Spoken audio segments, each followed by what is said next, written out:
Greeting randomizer fans, my name is Steven Hawk, taking over from Fizzlebeef for the block of the Final Fantasy Randomizer Marathon Summer 2024, raising money for the Liam Foundation, sporting LGBTQIA plus through love into integrity, advocacy, and mentorship. Don't unmute your Twitch chat or Twitch while you're talking. It will cause you to stutter. My apologies. Thank you to Tybalt 2010 with the $40 donation going to this race. Let's make the runners go fishing. I've always loved Final Fantasy VI Worlds Collide. I can't wait to see what this running show or what this running show us this morning. Well, I'm stumbling and stuttering, so without further ado, let me go ahead and pass us off to our race crew for this Final Fantasy VI Worlds Collide race of Marshana and One Free Fizz. Yeah, thank you very much. I'm one free Fritz. Nice. I'm the descendant of Fritz the Merchant from 600 AD. Hopefully, we'll see them get rescued. But we're here to do a little part two of our relay race here, representing, I guess, yeah, the leading team so far in this race. It's going to be our team B. We have Phones Play in the bottom left here, representing our second place team, Team C. In the upper right, we have Adam Raptors, and representing the currently third place team, Team A. In our upper left, we have Lord Batsy. I'm going to go ahead and drop the gates on our race room, and they'll be getting underway very shortly. So, in terms of what sort of flags, or settings are we playing with today? In terms of how we beat the game, that'll be the standard mode, and I'll let my co-commentator Mashana explain that in a second. But the main things that we're going to see is the bosses are all shuffled around. They will have the hit points generally of the vanilla bosses from that spot. We have enabled healing item rando, and so anything that heals that has a number on it is randomized within a range. And so an ether could do 7 MP or it could do 13 MP, for instance. And then the other fun one we'll see is gear rando, where gear will get assigned a plus or minus value, and then based on that get additional benefits and generally be more powerful, or it'll be minus, which means it'll usually lose some of its special effects. Marshana, how do we get our go modes and beat this game? Well, so our runners start out being able to access 600 AD and 1000 AD, and they're going to get a variety of items that allow them to open up all of the time periods. And essentially, they're looking to either beat Lavos or beat Queen Zeal Part 2. And they can beat Lavos by collecting Frog, the two pieces of the Massamune, reforging that and going through Magus's castle, then Ocean Palace. They can also go beat Lavos by getting the gate key, the the stone. I'm blanking on its name. The Dreamstone. That's the one. Yeah. And the Dreamstone and the Ruby Knife, which will allow them to do Tyranno Lair and then go do Ocean Palace after that, also beating Lavos at the end. The third way they can get a go mode is by getting the pendant, as well as the chrono trigger and the clone. This will allow them to do climb Death Peak and then clear Black Omen and kill Zeal 2 in that fight. So all of those are viable ways. Basically, they need either a combination of 3 items or a character and 2 items. And so right now our runners are doing kind of their initial routing. Fitz, do you want to talk a bit about what they're kind of picking up right now? So in the beginning of the game, we have access to 600 AD, 1000 AD, and our flying time machine. And so generally what we're doing is we're running around trying to buy our early consumables. So we want shelters, revives, ethers, mid tonics, and heals is usually our grocery list. Additionally, there are two of our key item checks that are immediately available and very fast, and that's going to talk to the lazy carpenter, getting the tools from his partner. That's one of our key item checks, which I didn't catch what that was. And then we can also go to the snail stop where normally we would buy the jerky and potentially get a key item there. Yeah, so our runners are also going around and collecting power tabs or various tabs. They're very useful in general. Looks like phone's going to pick up the snail stop. We'll see the item real quick. Pendant. Ooh. So that's a pretty big early find because the pendant is one of our key items that will unlock access to a different time period. We can give that to the lawyer in 1080 Guardia Castle, complete the trial sequence, escape the prison, and we'll find ourselves in the future where there's a character and there's several more key item checks that we can do. Yep. And Batsy's about to pick up the tools and get that key item check as well. Adam Raptor over here just got their third character at the cathedral. He could choose to do the back half of the cathedral to get a fourth character if he wished to decide, but we'll see what way he goes. Typically, people will dive in a little ways to get some items out of the cathedral and then continue on without that character unless they think they need it. Prism shard is the reward there. Fitz, what does the Prism Shard do for us? So we need to have Marl in our party in order to cash that one in. So for right now, absolutely nothing. But if we have that, we can go do the other trial in Chrono Trigger of the King of Guardia. First, we have to stop off to the king in 600 AD and give it to him to hold on to. And then we can go do that trial. If we also have the Moonstone, power it up, we can get a second key item check from that trial sequence. So generally, I guess is like if I was playing and I saw that as one of those like Sphere Zero checks, I would be like, oh no, like Yeah, because we do I need didn't. to do full cathedral to unlock Marl and do that check? Yeah. I imagine a lot of our runners are gonna put that out of their mind for now, but especially finding Ayla in the front. Ayla is overall a pretty good fit in any team. We should point out that there have been some changes in terms of balancing from the vanilla game.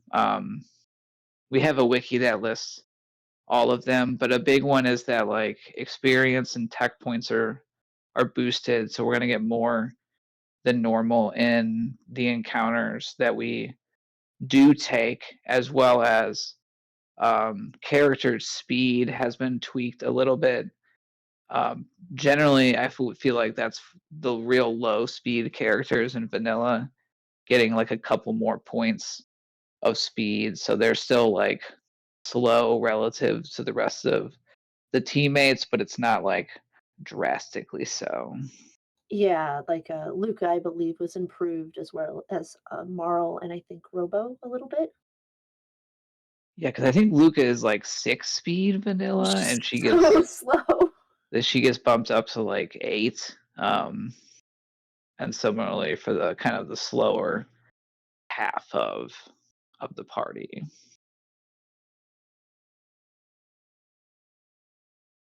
Yep. So yeah, So we're getting towards the end of these like opening yeah, checks and kind of easy stuff. So I'm curious I You haven't know, if quite you're seen sitting what in, spells Chrono and Frog have.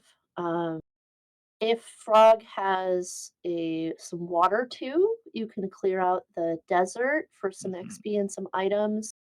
People might still dive into the desert and just avoid the fights at the same time.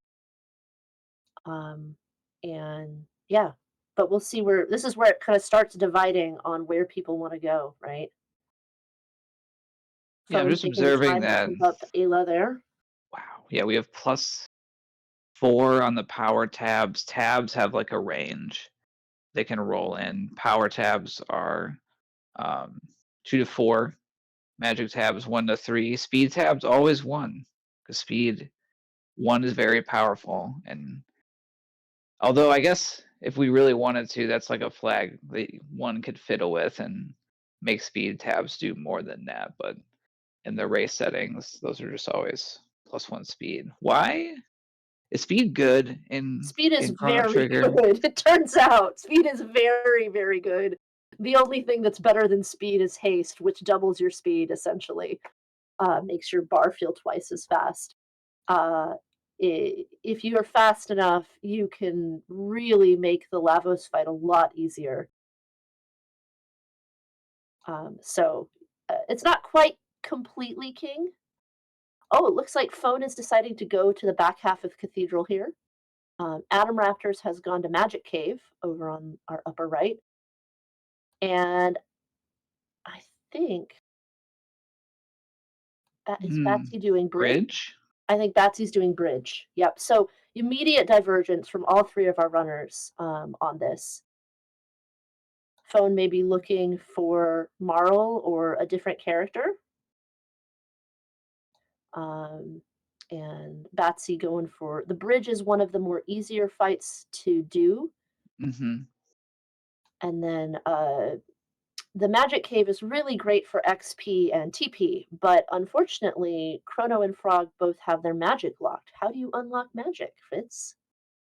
Well, we have, I suppose there's 3 ways. The first one is if we take that pendant that we have, go to the future, and then we have to complete um, the factory dungeon that will unlock a door that will let us take a portal to the end of time where we have to talk to Speculio, think magic, and run around the room 3 times.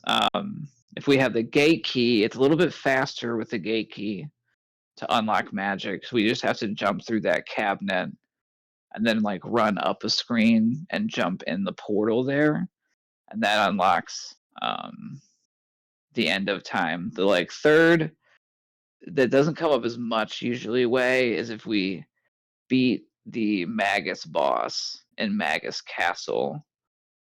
Um, the opening up the portal to the Ice Age time will also unlock access to the end of time. So in that one, we're already in go mode, but sometimes it does come up where we haven't unlocked magic and we maybe want to before we go into the final dungeon. Yeah, it can be a bit of a rough way to go through Magus's castle. It was the first half of that go mode with your magic still locked, but if you've got the right techs and the right team, you can do it. Ayla's magic isn't locked, so that's pretty easy to do. We got our first official boss here by phone. Looks to be Golem. Yeah, in terms of our early techs, I'm seeing Slash and Lightning on Golem, Slurp Cut, and Frog Squash, and Dino Tail. So really not like a lot of power. I did see a fairly high tier Frog Sword. I think everyone got like a Pearl Edge out of the like bromide chests in the cathedral. So um, that's really nice for like a boss like the bridge, which is a fairly low hit point spot. That as long as it can take physical damage, we can generally just bonk our way through this one, even if we don't have any good attacks.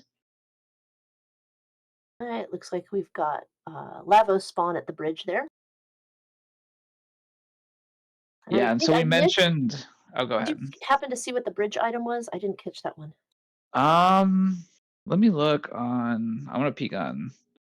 Got our runners streams up on the side just so that I can catch something we might have missed. Because yeah, I missed that one too. Oh, it won't show up on a tracker until we complete the check too. We're gonna find out here shortly. I think we could play a little guessing game because if we're keeping it, it's probably not like Robo's ribbon, right? Probably not. We don't even have Robo. I'm It gonna guess probably isn't actually Hero Go Mode. Metal. Hero Metal would be good. If it's Gate Key, that I'd keep. Mm-hmm. I would personally not necessarily keep a the item that's a Go Mode item this early. I'd come back and get it later when I had the other pieces. Yeah, I So, think that would be. and I of course missed who phone was doing it while we were talking about items there. Dang it. Not someone he put in his party. They didn't So, keep. Yeah, let me consult. Let me consult the Oracle real quick. And see. It was Marl. So oh, Stone so has an extra check they can do, yep, and they and are it looks turning like in. He may be going for it right away, playing kind of while it's a longer check, and since he did Cathedral for that character, it could pay out for him. He could find the gate key there, which would give him a speed advantage against the other players. The clone is what was on the bridge All for right, Lord Lord Batsy has the Batsy. clone. All right. Yeah, so that's two pieces of one of our go modes, the pendant and the clone. So Batsy's on an egg hunt to their fastest go mode. Giga Gaia. This is also not that high of a hit point spot, but the 3-part bosses are always a little scary to deal with early on. Depending And on your techs, yeah. interesting thing about this trial is that like we can come down here first Oh, and it's like Slasher +2 and a gold stud. that's That's pretty some good good. gear. Oh, he doesn't have Marvel No, he doesn't have Marl. He has in the to. party right now. Wait, he can just switch out. He might have decided like, I'm just gonna do it anyway. I don't need to peek it. Yeah, I would say the general like all of these runners are like I would say fairly close in terms of like average times they've all or have been participants in Oh, like maybe he art. just went for the items only. Maybe he's Yeah, not that's doing not the check bad. or peeking it. Like, cause there was some good like there was a good Chrono sword in there, so that extra damage might be advantageous to him later. Yeah, that's a great observation and Chrono Trigger chest loot is tiered. And so generally like the deeper in the game that it is, the better stuff that we will find. And so I'm sure this will come up again where we'll talk about like the tiers. And one of the big things of going fast in randos is usually like getting loot and or power that is like from later in the game. So Adam Raptors got the ruby knife out of the magic cave. Okay. So a piece of go mode, but we'll still need 2 other pieces in order to utilize it. So the only check from that was available from the get-go for our runners would it be Denadoro Mountains, which I feel like I have recalled that in the past, because rocks are high tier items, and the tier of an item impacts like how good of stuff can be rolled on it. That places that have rocks can be a little bit more incentivized with that gear rando flag. And I feel like I've seen Batsy in the past like go there just because of like being able to pull a potentially really good item. Well, and the chests that are at the waterfall that you fall off of Denadoro also are slightly higher tier than the other Denadoro chests. And the rock itself can have, on Gear Rando, can have some really good effects. I've seen rocks with like haste on them or other stuff like that. All right, Adam Raptors decided to not get the clone and go do something else instead. Looks like he's dipping into desert, deciding that to do get some levels, maybe get some items. Mhm. He can kill the boss, but he can't actually finish the check because he needs Robo to complete that one. Yeah, 100%. This is really like the highest tier chess and probably the best experience and tech points that are available from the start of the game. These monsters can be kind of hard to hit, and they're weak to water, which we don't have any of, but um, they've done some stuff before they came here, so I expect this to be maybe a little slow and occasionally scary, but not um, too much trouble. A good crit there from Ayla helping out Adam Raptors. Phone is doing the Lavo spawn, and Lord Batsy's doing Magic Cave. Um, I think we'll probably see some runners shortly after this going to the future to do some of those checks. You can get the pendant charged up, and that can unlock a number of chests and items as well to help you go faster.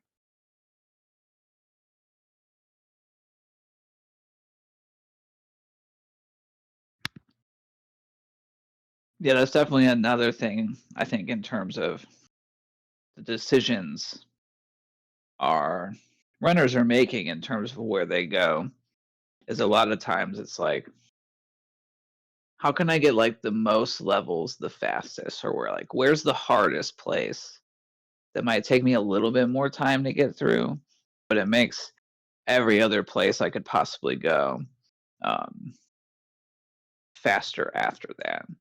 And so a lot of times we'll see like runners do kind of the desert clear to just let them like quickly clear everything else that they have in front of them. Yeah, it's one reason once Antiquity opens, a lot of runners will go do Mount Woe. There's a lot of good XP up there and items as well. So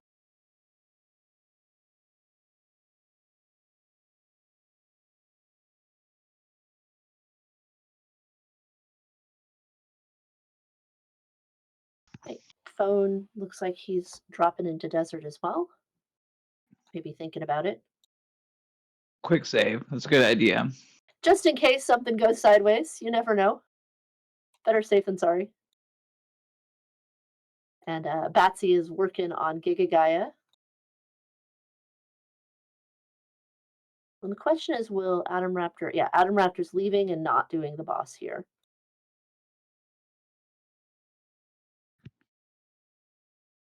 Yeah, the boss down there is not super tough, but our parties aren't really that powerful. And if there was something that was like physical immune down there, that would be a pretty long fight. So Yeah, it it's makes true. sense not to have to redo everything in here and risk like having to reset. I Yep. usually like to run out and save and then go maybe peek it if it could be like a golem boss that we could just beat up for free and get like That would always be 4,000 nice. experience. We do like just free experience. Lord Batsy making good use of the Twister tail and frog squash over there. Yeah, those are our techs that do damage based on missing hit points in their calculation. So yeah, very great observation. Um, Lord Batsy, deep game knowledge, I would say. Um, significant contributor to a lot of our wiki content that's out there in the world. Um, just Yeah, a very involved and great member of our community overall. definitely. Definitely has. She was instrumental in getting me to start in this. I believe when I started running this game during the first Camp Specchio a few years back. Um, Number of her runs were ones I was paying attention to during that time. Ooh, Ayla has turned themselves in for stealing the pendant. Now, we started with Chrono. There is a very innocent merchant whose only crime was looking kind of like Chrono. Um, I mean, you know, he is kind of shady though. I mean, would and they really have put him in prison if he didn't deserve it? Oh wait, I think that's the entire point of this whole mhm, session. and so we can go free him as part of our escape. It takes like, I don't know, 15 extra seconds. And because we have Chrono in our party, we can go pick up 10 mid ethers. And he also has a fairly um, high tier shop. It's one of the two that are guaranteed to have um, like lapises in it. Ah, that was actually not info I was aware of. Yeah, I almost it's that one always and forget the to go pick Fiona them up. one are Whenever like I the two. go to go like whenever I rescue him, I almost always forget to pick him up because you have to have Chrono to do it. Ooh, cat percent. Lord Batsy is one, I believe, in cat petting. Clearly. So that puts them in the lead in my eyes I for the one race more so key far. item than anybody else there, right? Yeah, we actually do have a thing on the tracker that lights up if you pet the cat or not, both on like the tracker that the runners are using as well as the one that we use for restreams. So I um, believe we are now creating a time loop problem here when free fits. Your ancestor is not being I mean, rescued. I will definitely race in the same division as Adam Raptors, and so there are some people that just won't do it because it takes some time. It's kind of like our save the animals of of this one. Everyone will go pet the cat, which takes I have met individuals like who three are or four very seconds. anti-cat petting. There's a couple for sure, but I would say the percentages are much more like the cat's getting pet like 95% of the time. The Fritz is truly a coin flip. So I always put my own pressure, and I pretty much always do it. Um, I've yet to lose a race by a saving Fritz amount of time, and so maybe one day I will, and I'll start changing my mind. But we'll see. If I suddenly disappear, you all know what happens, and who to hold accountable. Right. Clearly, all of our runners aren't rescuing Fritz. Do you mind Yeah, if I hop in here? Absolutely, Really go definitely. for fast? it. Well, what our runners are doing is racing in support of the Liam Foundation. Started in 2015 when the former son, or the founder's son Liam came out as transgender. The Liam Foundation offers continued support to the LGBTQIA plus community of Rockford, Illinois. Their dedicated staff offers in-person support and events, including support groups for trans and non-binary adults, queer teen meetups, adult peer support groups, and even D&D sessions, all in support of their LGBTQIA plus through integrity, adv- love, integrity, advocacy, and mentorship. Wow, they do it better than I say it. I've hosted once or twice myself, and those are always hard to hit live versus in the practice runs. Like there's marathon luck of reading the script too, so you're doing great. Let's see what back to the action here. Aha, just in time. Batsy is saving your I'm ancestor. I feeling more guess tethered to the timeline again, so this is good.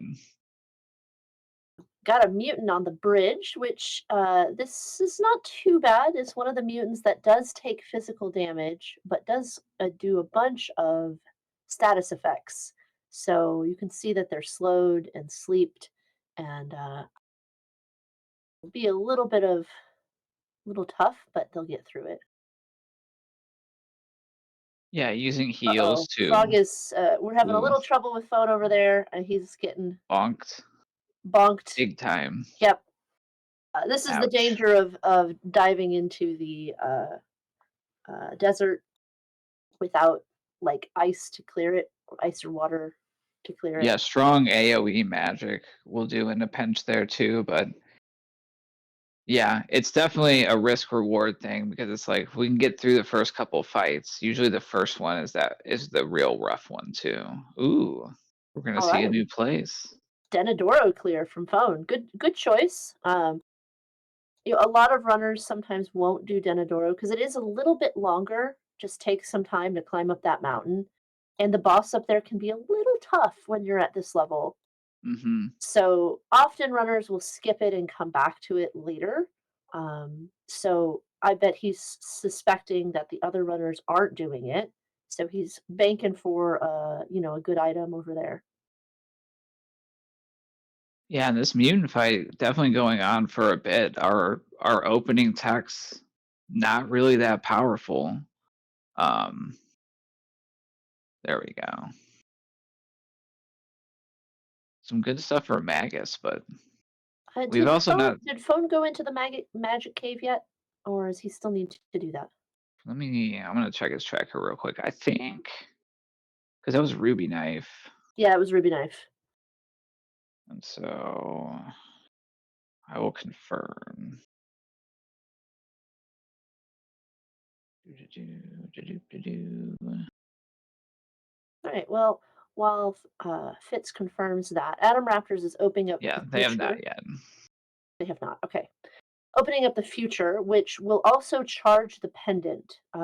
Early pendant Ooh. is one of the default kind of things that most runners run, most marathon and most competitive runs of this run with. It means that once you've come to the future, you can open up any of the chests that are sealed.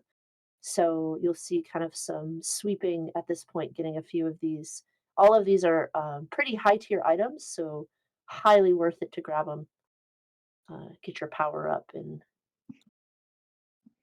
uh, move fast.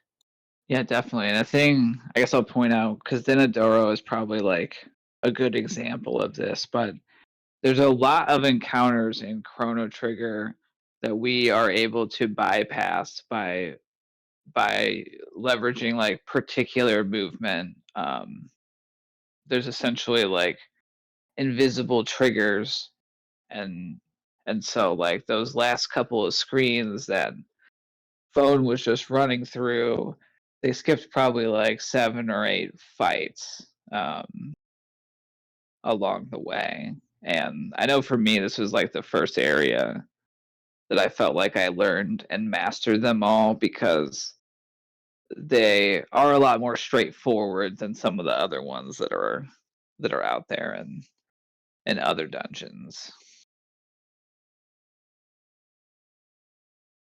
Yeah, it does feel good to have a clean Denadora run, and Phone's doing a great job with it here. Checking out that Silver Rock because it could have speed plus Ooh. 2. Nice. Speed is better than pretty much any other thing that we could have right now. I think I saw a power seal on Adam Raptor's Ayla that they've gotten somewhere, maybe from Desert. But yeah, that would be the only trade-off I'd do. But putting that on Frog will help him go fast. So Phone will fight the two twins first. They have about 1,000 hit points and will counter anyone who attacks them. And then the randomized boss will go through there. A good clean kill for Lord Batsy there on the mutant.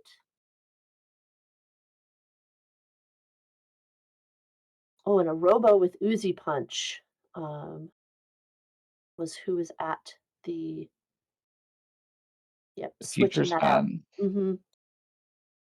Yeah, I mean, that's our probably biggest damage thing.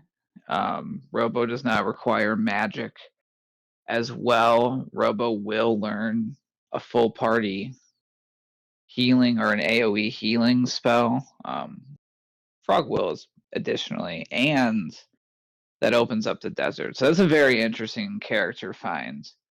Um, Yeah, and I, and you can run with Ayla and Robo, not needing magic unlocked, like you said, and then Frog, I think, already has their heal, so you can do a strategy of damaging with Ayla and Robo with like Beast Toss, other things like that, and then Frog as your kind of healer and support. yeah, that's a pretty physical team, and there will be certain bosses that would give us a little bit of trouble. So we have a boss down on phone screen that I think you should tell us about.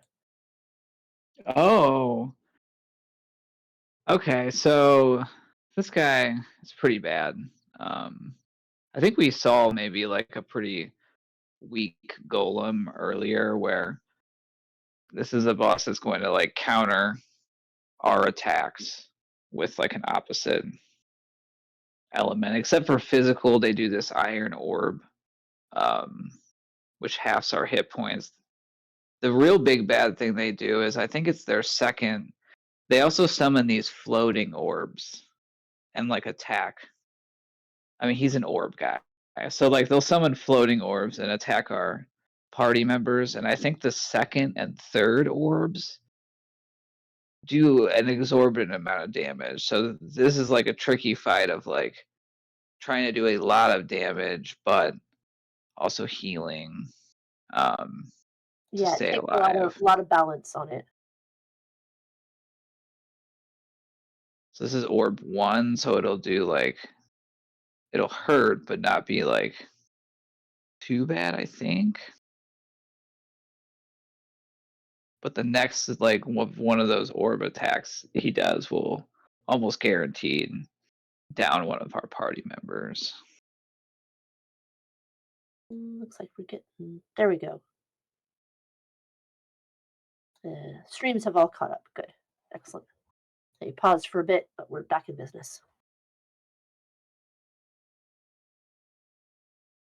All right, we have Zomboras, who Adam Raptors has been fighting. A two-part boss, not too tricky as long as you kill the upper half first. Um, each half is absorbs two magic types that are opposite of the other one, so you can't really just wipe it out with a big AOE magic.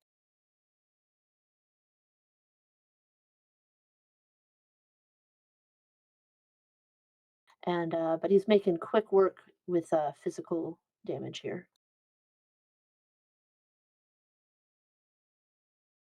Yeah, sometimes the physical damage is the So real best quick, option because it's sorry, got.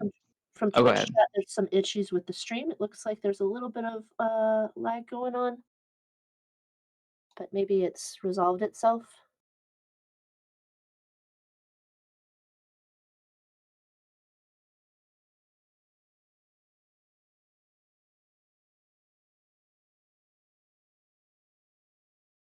Yeah, that Dalton fight's still going on. It looks like Adam Raptors is about to finish up. That's Aristome, yeah. So we'll get to. Oh yeah, this is what we'll get to see a little bit of. One of my favorite things about this rando, when they go and activate the computer down here. I don't want to spoil it, so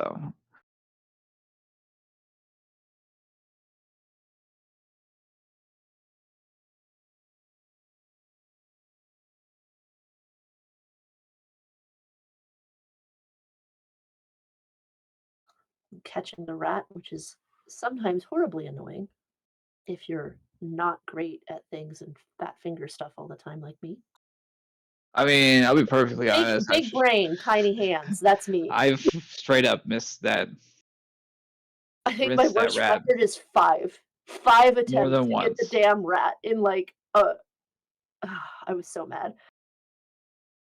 It's really like when it's easy, but like it can be a test of like how clean is my movement during this particular run, because it's one where I think if I'm getting caught on all the corners, that's when that guy will get away. All right, Phone is still giving it his all against Dalton. Being a little tough here, but I think he'll get him. We saw those really heavy hits come out and take a knockout Chrono at that time, but he was prepped for it, revived him back up, and our revives looked like they revived with a little bit more health than normal, with 68 health instead of 50. Yeah, I mean they're definitely doing a good job of recovering. They're not pushing too hard with their like attacks, and I mean Frog has, I think, the strongest weapon out of the team, so unfortunately, our output isn't maximal, but like you did bring up, and I think wisely so, that out of like the opening spots, I think this spot is like closer to like 3,000 hit points, and it's got pretty good punch in terms of like attack power, and so the kind of risk of coming here early is spending a lot of time on like a challenging boss fight, but Oh, the Adam payoff. Raptor, sorry to interrupt. Adam Raptor just saw the Dreamstone from Oh, his thing. So now all he needs is Gate Key. That will get him his go mode. so yeah, and Lord Batsy will be getting that too. So they'll be, now they're drawing one away from two go modes after this It's check. true. It's true. Adam Raptor going after the Son of Sun spot. Hmm. I would say the pros of coming here, it's incredibly fast to find out if you can beat it or not, because it's a pretty hard spot. And that was Guardian? That was Guardian. Yeah, I can understand resetting at that spot. Guardian's going to have a lot of hit points, and he doesn't have an easy way to knock out those bits in like one hit. And they can be kind of nasty if you don't get them down quick enough. Yeah, always worth a peek, because, again, there are some tamer bosses out there in the pool that would definitely be doable. They're going around getting some boxes. Maybe they're Denadoro. Aha! And themselves. Phone has succeeded in getting Dalton down. Good job. A rough fight to see at that location. Yeah, obviously there's spots where he would be more powerful, but because this is like one of the places we may come early in the game, the only other place we wouldn't want to see him is like towards the end of the game, particularly so in Ocean Palace, where we would normally fight the twin golems, what we fight are two twin shuffled bosses. So there's some real bad ones that can show up there sometimes. Although golems are pretty hard there just by themselves. Yeah, if you're not prepped for it and can cycle them. So we're finding the Wonder Mune +2 at Denadoro, which is not, I guess technically it's a key item.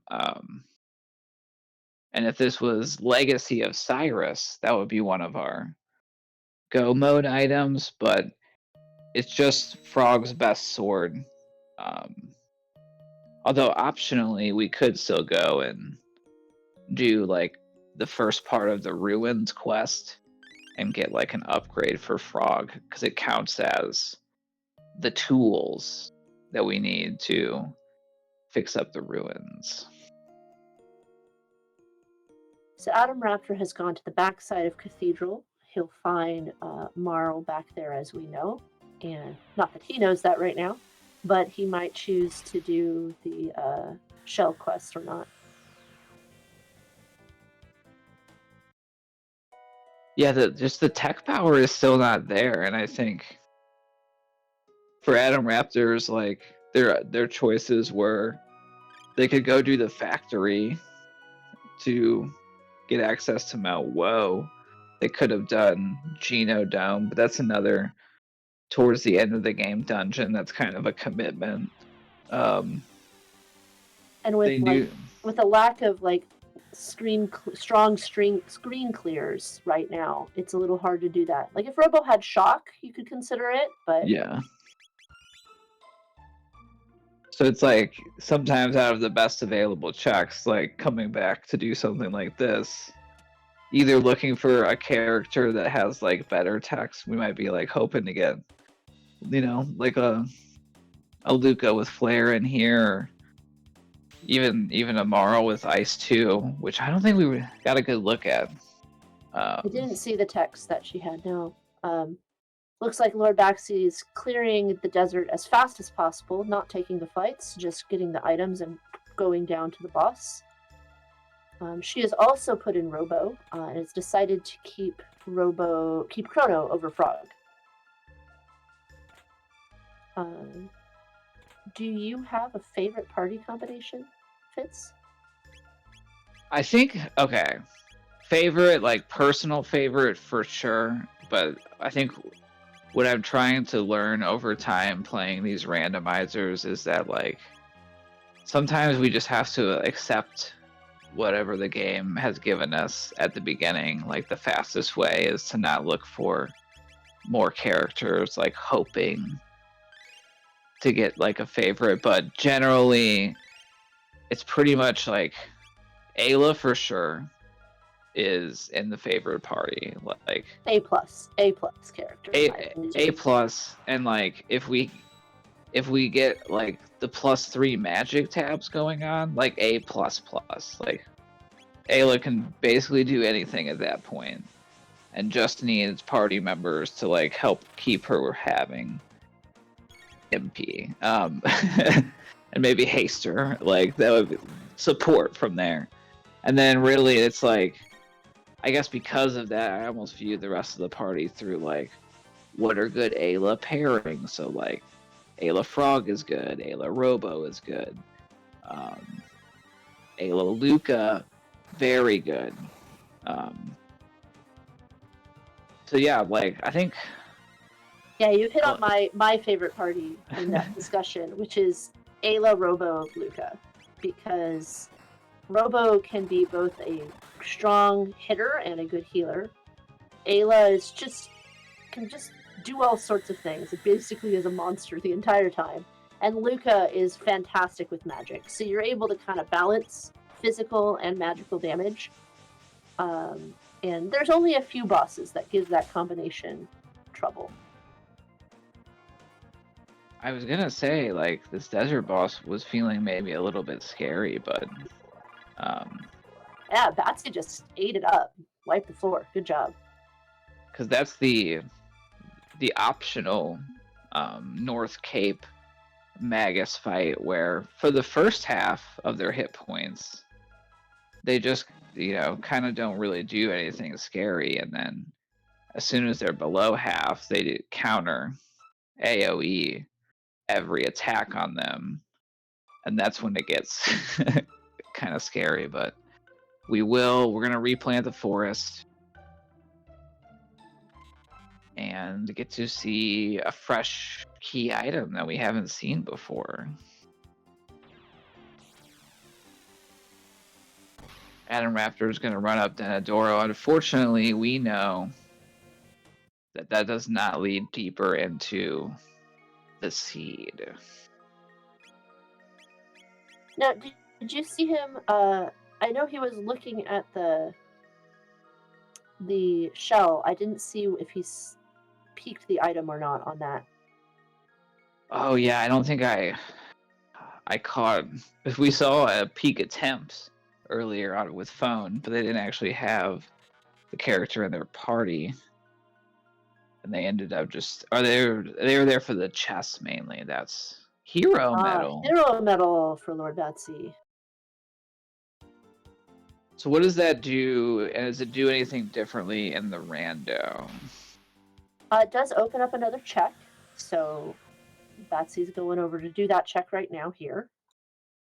and also is really useful for frog. It's another item that buffs frogs. This is interesting given that both the Wonder Mune, or the Massive Mune, and the Hero Medal are here. Like, frog could be decently strong. Yeah, the wonder effect, famously in vanilla, the wonder shot. There's like a big random damage range on it. And that gave Lord Batsy the bent sword. So now Lord Batsy is one item away on all 3 types of go modes. I mean, that's so tough sometimes where it's just like, they were very quick to get 2 of the future go mode, where it had the like shaping up to be like a potentially very fast sort of seed. And now Batsy heading for the back, where they will find we really have all of our key item characters located at this point, because Robo is required for 1. We need Frog for a go mode, and then we also need to have Marl in order to do the aforementioned Prism Shard and Moonstone check. So I'm curious if we're going to see. So we have a question from chat of, does it seem like Batsy is in the lead? And from my perspective, she's doing this backside of the cathedral, but both Phone and Adam Raptors have done that. Adam Raptors is doing a dungeon that Phone has done, but Phone is only opening up future right now. So it's very kind of difficult to see who is actually fully in the lead on this one. And yes, this is a Jets of Time seed. Do you want to just recap for some of the people who've joined us what our settings are? Yeah, so we're running with the standard win conditions.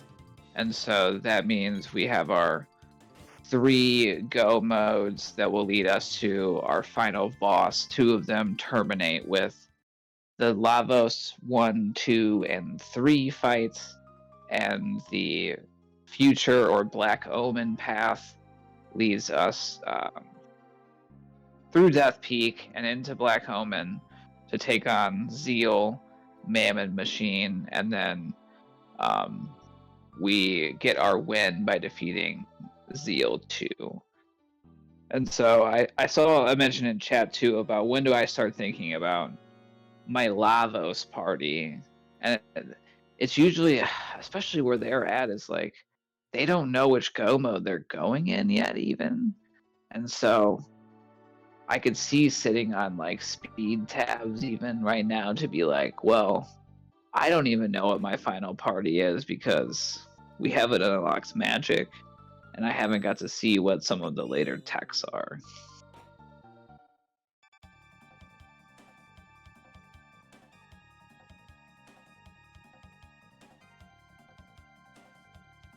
Alright, Phone clearing that boss a little bit faster because he's higher level than when Adam and Lord Batsy were there. Lord Batsy's going to quickly take care of the golem that's here. But I'd also expect that Adam Raptor will take care of Dalton a little bit faster, given the extra items that he has doing this boss. So we'll see. Phone will probably go for Eris Dome, like Adam and Lord Batsy have done, and then maybe also peek the boss for Son of Sun boss, which we know to be Guardian. Oh, there's some loot in here too. Just I think this is like upper mid. It's it's decent loot. It's not bad. It can sometimes be a useful thing. Oh, also grabbing some things out of the sewer as well, just real quick. Yeah, nice to get a full ether like that. Yeah, I would say Phone has a very like unconventional, like open-minded approach to like seeds. They definitely are. they try stuff, like they don't necessarily follow kind of like the conventional meta at all times, and it's always interesting with these two to sort of watch the different sort of like play styles, and also just having like raced against our runners where like I would say like Batsy's game knowledge and also like ability to like read the seed logic is like definitely like top notch. Like Adam tends to really like push the pace and be like aggressive in terms of like not looting and shopping too much, and like being optimal around those margins. And I feel like Phone is just always playing fast, and it's partly because they're always playing. Like Yeah, they yeah. stream a lot. They like are very passionate for the game, and so a lot of times getting fast is sometimes just having a big database of seeds in your head that you access, kind of not even like without even thinking about it. Um, I've also, when I've watched them play, their menuing from phone, his menuing is very, very quick. yeah, and over the course of what can be on average like an hour 45 to maybe 2.5 hours on the longer side. Fast menuing and also like limiting time, the number of times that we go into the menu can that can definitely shave several minutes of off of a race. All right. Batsy is going down here. She's got Marl in the party. I think she's going for what is at the seed. We'll keep an eye out on it to see what it is. Not the seed, the prism shard. That is what I meant to say. Yeah, we saw an attempted peak, but now we will actually get Toma's Pup. Well, what does Toma's Pup do? it's really it opens up a check. So this prism shard that we got very early on, and like logically our first sphere of things we could access is opening up the we have to pour that on the grave, on Toma's grave in 1000 AD. They tell us where Giant's Claw is, and then we can go in there and finish that, and get a key item. I feel like it's not very popular. It's a little bit long to run through. I like it because there's rebels in there, which are one of the rarer enemy types, and so have the potential to drop some of the best items. And then there's also a rock in there. And in terms of bosses, it's kind of a higher hit point spot, but it doesn't hit very hard. So generally, it's not too risky to go there.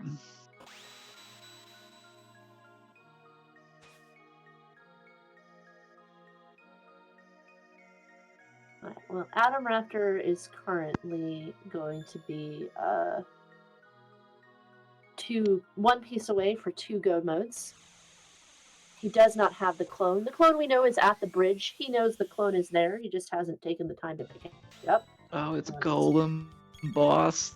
Oh, how nice! The trial could have been done at any time. It could have been done immediately. Right. Yep. Not that anyone would have known that. It's just funny how that works out sometimes. Honestly, I would be actually disappointed. It's like, man, I'd rather see them like in my go mode dungeon than here right now. It's true. Yeah, double golem boss or something like that at the twin spot. I saw Phone catch the rat like 5 times on a single screen. Yes, just chat. Yes, this is not Chrono Sanity. We have boss rando, item rando, and gear rando. If this is a good time, hop in. Absolutely. Yeah. You are all watching the Final Fantasy Randomizer Marathon or Summer 2024 Marathon in support of the Liam Foundation, offering support for the LGBTQIA plus community through love, integrity, advocacy, and mentorship. Started back in 2015 when the founder's son Liam came out as a transgender. The Liam Foundation her foundation offers support in their community of Rockford, Illinois. Some of their highlights as of late, they supported the first Pride Month back in 2019 in Rockford, as well as just this very month, the first Pride Parade. All of your donations go to an extremely good cause. Yeah, great to support such a great organization. And we've got Atom Raptors now finally clearing Son of Sun with a few levels below their belt. He thinks they can do it. So Batsy, following the logic of the early ability to go through it and doing that Thomas Pop, we'll see because basically at this point I'm curious because either one, Lord Batsy or Atom Raptor, could get a go mode item from this.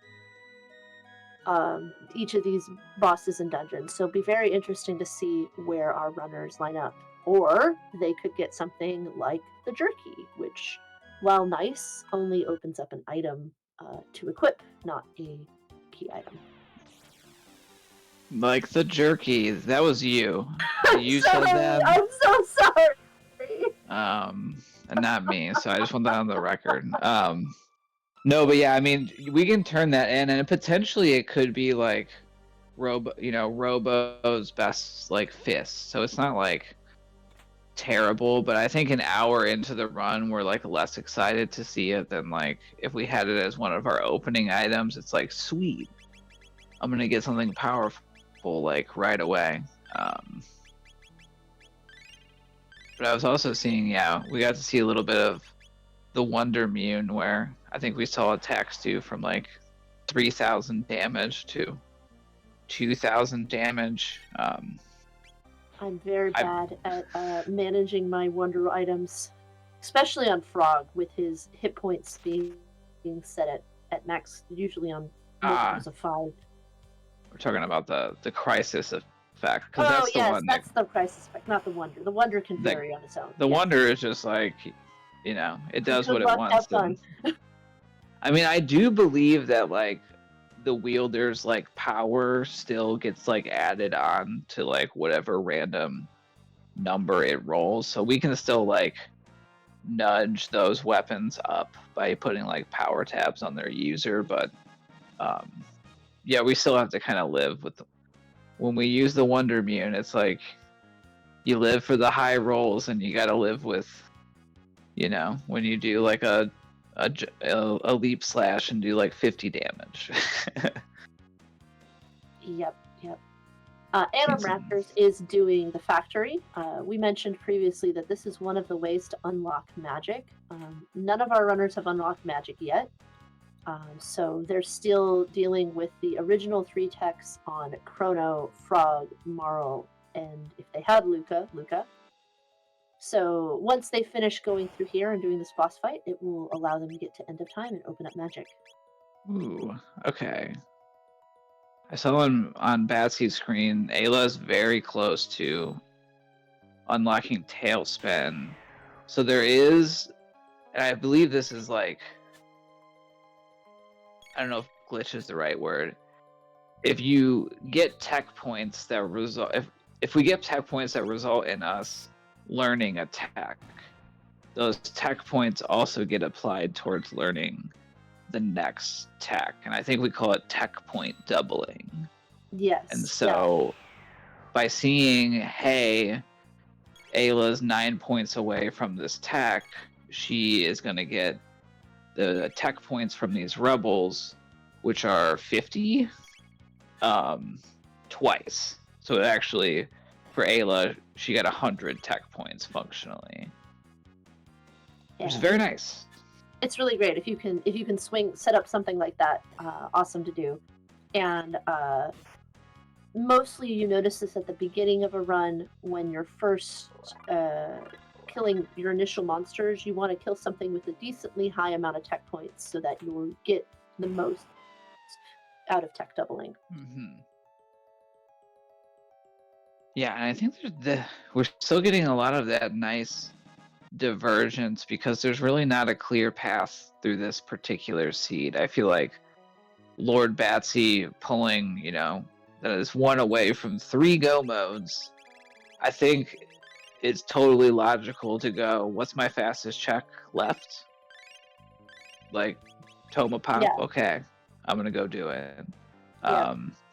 Because she's decently high level, so this boss, while behind an item, is kind of a mid boss. So not too high of hit points.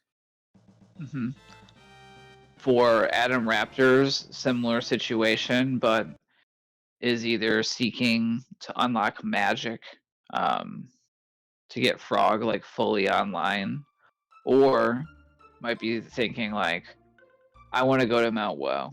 Like, I'll come out of there with end game levels with some really great gear, and since I believe they are also one away from many go modes, it's like, well, any check is as good as the other one. Which one gets me ready to do my go mode the best? That would be my favorite rough mountain. there on for Batsy. She didn't save just before the boss in Giant's Claw. She reset, probably thinking she had to just kind of alter her party members to be more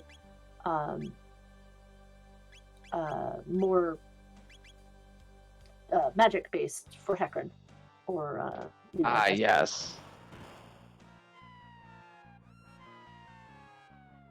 All right, Adam Raptor making it to the end of time there and going to open up his magic soon. Let's all be sure to think magic with him as he does that.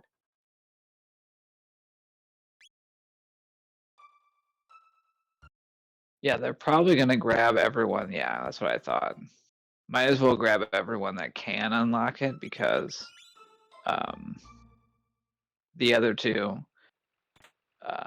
they get the like wow wow noise, and like, yo, can't learn magic. You're a robot and you're too old. Ooh, we had a new sighting on phone screen. That's a good sign.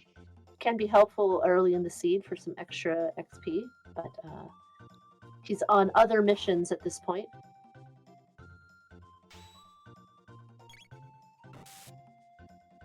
Alright, Batsy has chosen to go through Denadoro, which we know will lead to a mass immune. Adam Raptor maybe will make some other choices after this. We've got that chain through Toma's Pop and Giant's Claw that could lead to an item. We've got Adam Raptor now has Antiquity open, so he could do Mount Woe, or he could also do Genodome at this point. Levels seem relatively good for doing that, so we'll see what he chooses to do. But with Marl in the party, I think he's going to go after the Thomas Pop, maybe.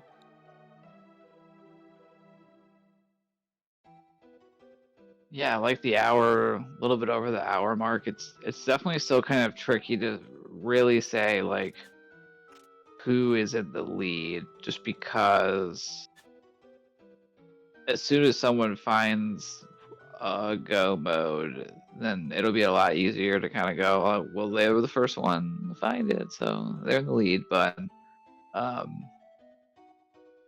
because we're seeing some of our runners retread, okay, Adam's going to Mount Woe, I think. The Woe play can be strong, yep. And they're running out of places to check for key items. Like, Adam's already found the jerky, and I think he already went up Denadoro and found the sword. He's gone up Denadoro. He found the ruby knife, I believe, at Eris Dome, and the Dreamstone was where? Oh, Oh, Magic Cave. Yeah. Phone did Magic Cave? Question mark. We didn't. I think we didn't. He didn't do that. Yeah, I don't think so. So yeah, this for example, if Phone follows the Tomo's Pop and goes and ends up with the bent blade, then he would be likely to then have the go mode first. So a lot of this can really depend on how your games, what items you get where. Very, very randomizer centric sometimes. Yeah, and definitely not all the go modes are not necessarily equal in the amount of time it takes to go through them. The mass immune route through Magus Castle is Magus Castle is a pretty long dungeon to get through. And the Magus fight itself, because he shuffles through elements randomly, it can be really fast, but you can also get stuck getting like elements that we're not really able to take advantage of. So I think for a lot of our runners, it's like the least preferred go mode, but it's always the question of like, depending on what other places we have to try to get more key items, there might not be like a faster path to go to like a different go mode. And so that's sometimes like a decision we'll see. Maybe if I've like saved a fast check or like let me go check Son of Sun if I haven't done that yet. And then if I don't find a different go mode, then I'll go do the castle. And so yeah, we will see. We got the pop. We'll see if Phone chases that. Like my logic sense is just tingling where it's like that's much more shallower into the seed. And it just like feels likely that one of our go mode items would be there. But the pool is pretty narrow too, where like we know where Pop is. It could be Sunstone or it could be Ribbon. You really want to see them have to clear literally every dungeon, don't you? I mean, I don't. I'm just saying, like, what would be the bummer things to see at the top of Mount Woe?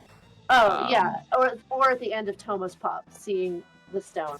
Although you've already cleared the Sunstone, so you could just drop it off and turn it in. So you'd get the item from Luca, father, from turning it in, as well as the key item check itself. We don't gate key yet either. Yeah, so. We don't have gate key, so like it's got to be somewhere. We still got Robo's ribbon out there. We still got gate key. We're looking for the egg, the bent sword.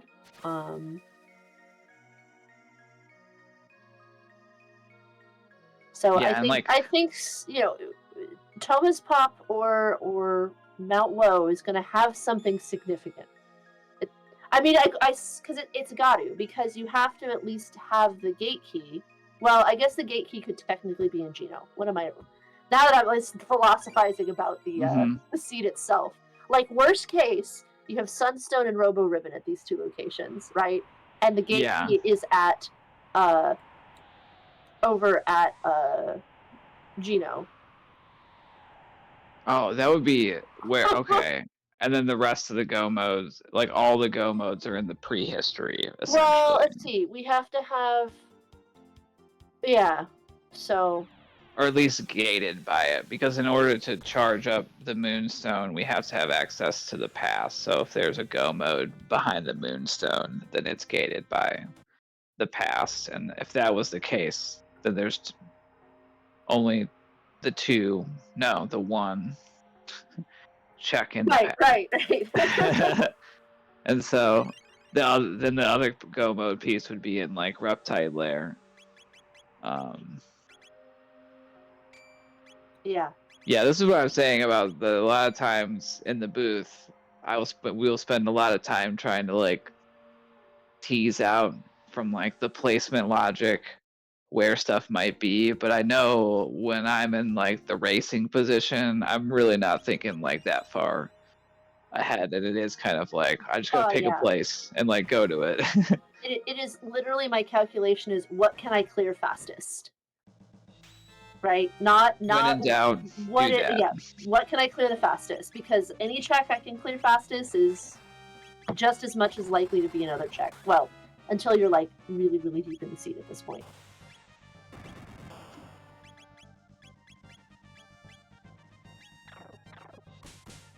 Because it's like, yeah, because we know that like there always has to be like the pendant or the gate key needs to be like available from the beginning because we have to unlock other checks eventually. Okay, I'm trying to sit here because I'm tired, being that it's late. What checks haven't we seen? We haven't seen Nest here. We haven't seen Woe. We haven't seen Geno. We haven't seen Reptite. Yeah, and we don't know what's behind the We don't know what's Sunstone turn-in. we don't know what has behind the Sunstone turn-in. Okay, so at this point, there's 4 choices and like 3 final go mode items. So one of these will at least have it, right? Because Yeah, there's not enough zonks there's not enough out zones. there. Yeah, So to either like Adam Raptors chose correctly or Phone chose correctly, and Phone chose to reset. Hopefully he's saved and goes for it again. Yeah, changing up the party. That makes sense. ooh, real weak on magic. Yeah. Swapping squad in.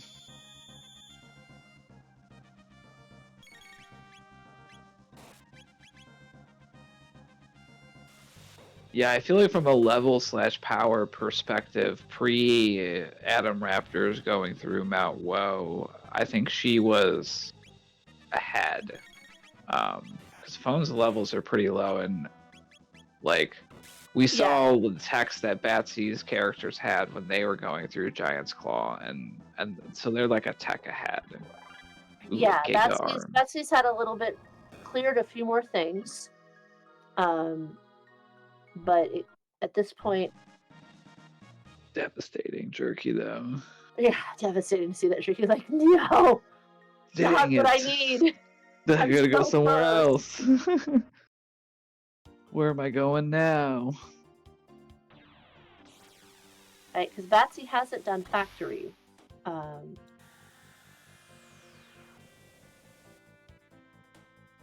So I think, given all of this technically puts Adam Raptor slightly ahead, unless it is the Moonstone at that location, and Phone gets a go mode. Yeah, if the Moonstone is at Woe, then Giant's Claw almost guaranteed would have to be the gate key, which would be the prehistory go mode. Ooh, are we gonna see what the jerky is? Yes. Ooh, A Doom Arm +3. Nice. So the Doom effect increases damage by like 1%, I want to say, for each downed party member. So if Robo was up by himself, and I'm probably gonna get this wrong, I want to say it's like it's 25% per party member, but I'll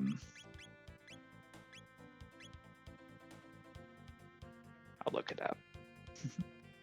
So watching Phone take this Hecarim fight on the bottom left, he's doing some interesting conservation. He doesn't have a lot of high level magic, but he does have ice and lightning. And so he's using Frog to heal and has been basically keeping Frog in his party, like not using the heal until the attacks go out. Because Hecarim does these strong cyclones here, and will chain a couple of them sometimes.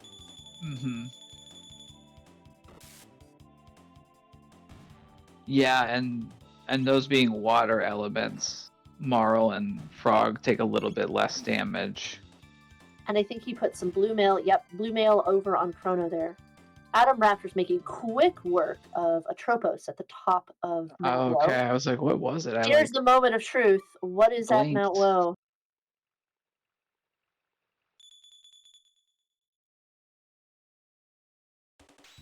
Looks like Batsy's doing a little bit of grinding here to help give herself some levels.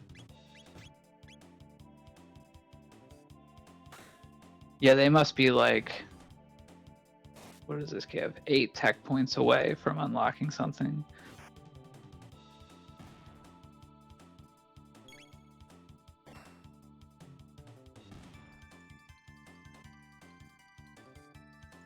It was gate key, okay. It was gate key, yes. So Adam Raptors is going to do their final,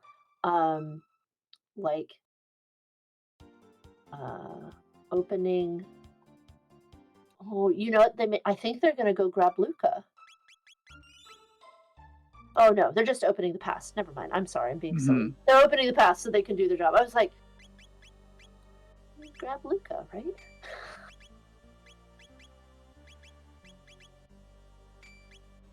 Well, it's it's gatekeep. This has been a very interesting seed because people have, given how much people have had to clear, it's been very good to see the different routings and the different ways that each person is dealing with bosses.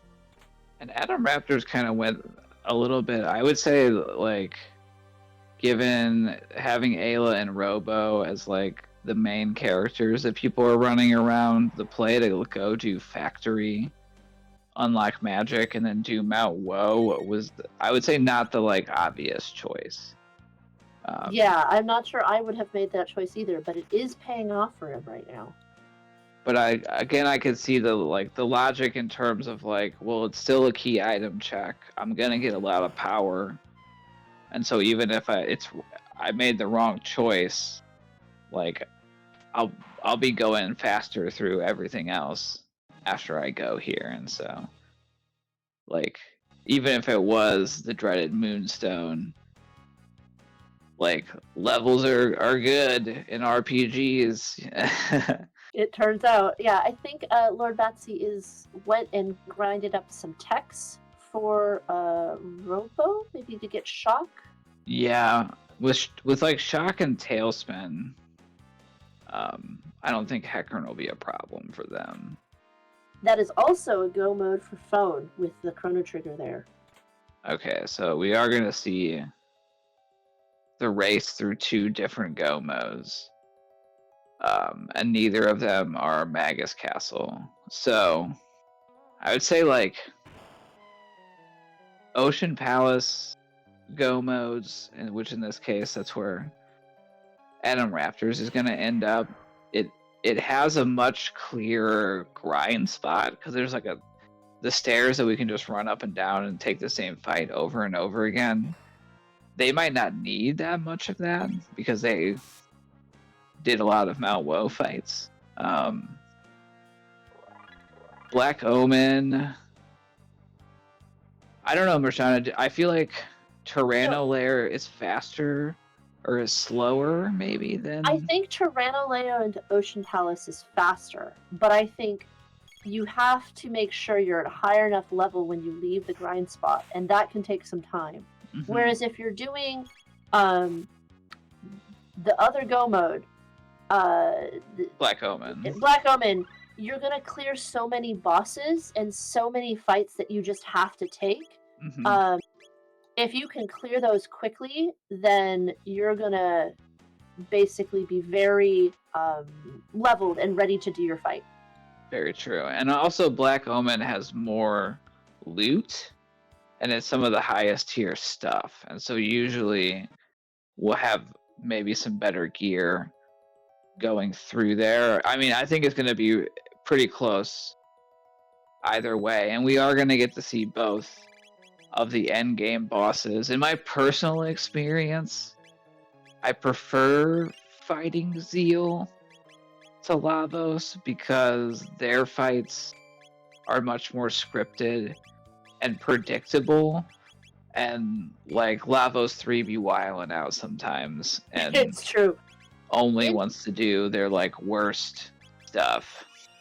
So interestingly, Phone is also going to go do Factory to unlock his magic before his go mode, since the Black Omen go mode does not automatically unlock magic for you, which is a thing I learned the hard way once. Mm-hmm. And just like Black Omen, we have to fight more bosses. I mean, that's 4 bosses, right? Because there's the one on Death Peak and then the 3 inside. And there are still a lot, at least a couple of our like physical immune bosses out there in the pool. So I think it checks out to, especially if we have Shock on Robo, to make short work of all these like acids in one turn, to just like run through here real quick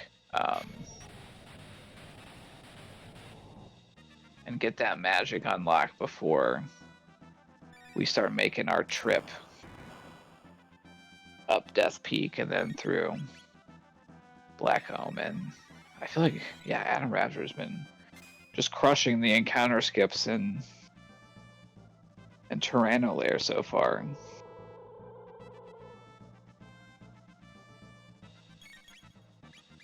Very precise. This one gave me fits, and then like once I figured it out, it's like just use the wall for whatever and run reason, up. I thought it was the right side of that wall, and it's the left. And today I learned. So yeah, that one is like with using the wall to line up, it just puts us right in the spot, and then it's just like hold up, and yeah. So it's always like, and we have like videos of like 100% playthrough where some Moon Blizzard, who's like far more talented at all the encounter skips than I am, like does a really great job of like breaking them down like per dungeon, showing them off like multiple times with their like inputs up, and in some of them even showing off like, well, this is why you have to hold like this direction instead of doing like this direction, because and like showing off both cases of like, well, see, here I held down and like right and I got the encounter, but here I held down only and I didn't get the encounter. So we definitely have the resources out there. Because I've definitely felt like as a new player, I was kind of like, well, do I need to like know all these skips to be able to like go really fast? And the answer is like, not really, until you have reached like the top tier of like racing competition, and then yeah, like then it's like probably gonna have to learn those skips, but that's not like the priority. I feel like for someone learning this game is worrying too much about how do I do all the skips, because we can just run from like most of the encounters. Yeah, I would also say if you're someone new to thinking about picking up this randomizer, I'd highly recommend it. It's a lot of fun and pretty accessible as a randomizer. I have already mentioned that I know a lot of the information, but I'm not very good on execution. But I can still have a great time playing this one. Sit down for couple hours and play a run. This has still been an amazing seed, by the way, to watch. I would definitely thought that we were later than 126 so far, given how many spots our runners have cleared. They're moving fantastically. So, Adam Raptor getting ready to now go into Ocean Palace. Phone finishing up his factory clear, and Lord Batsy doing her partway through her factory clear.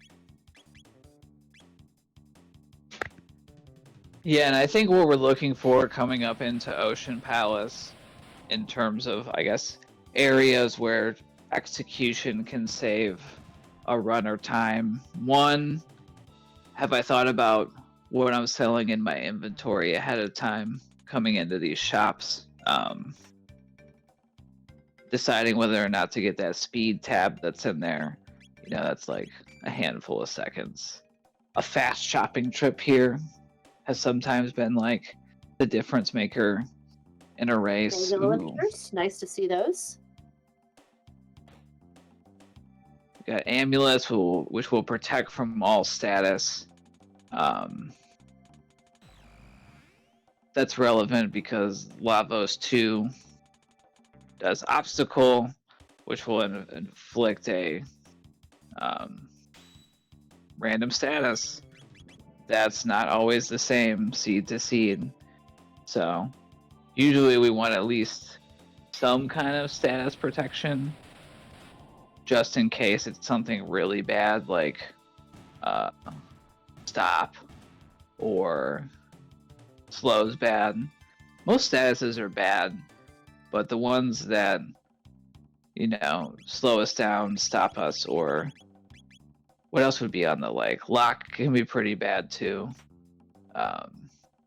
Everyone being hit with chaos is a little rough sometimes, depending on if you have a very strong physical team. Having Ayla take out one of your casters is never fun. Especially someone having a wonder immune, be doing oh, Frog just did 2,000 damage to my teammate. Come on, guy. What are you doing? Alright, Phone has their magic, so he will be heading to Death Peak to climb that and start his go mode. Adam Raptor's coming up on the first boss of Ocean Palace here.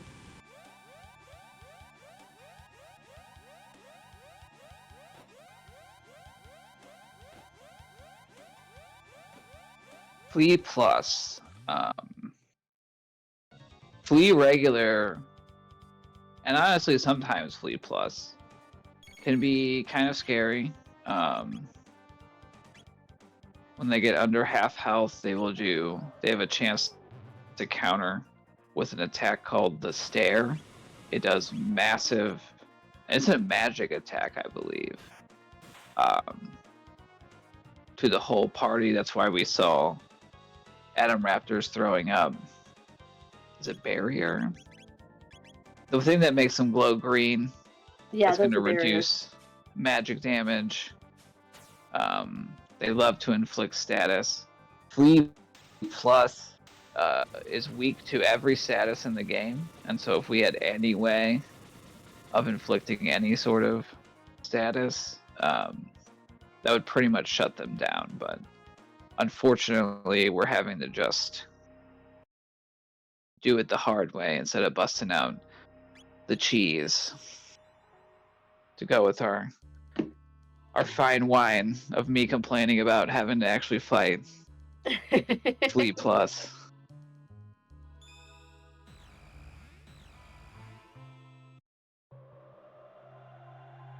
So we're going into Ocean Palace for the final go mode dungeon. It is pretty quick once we get in there.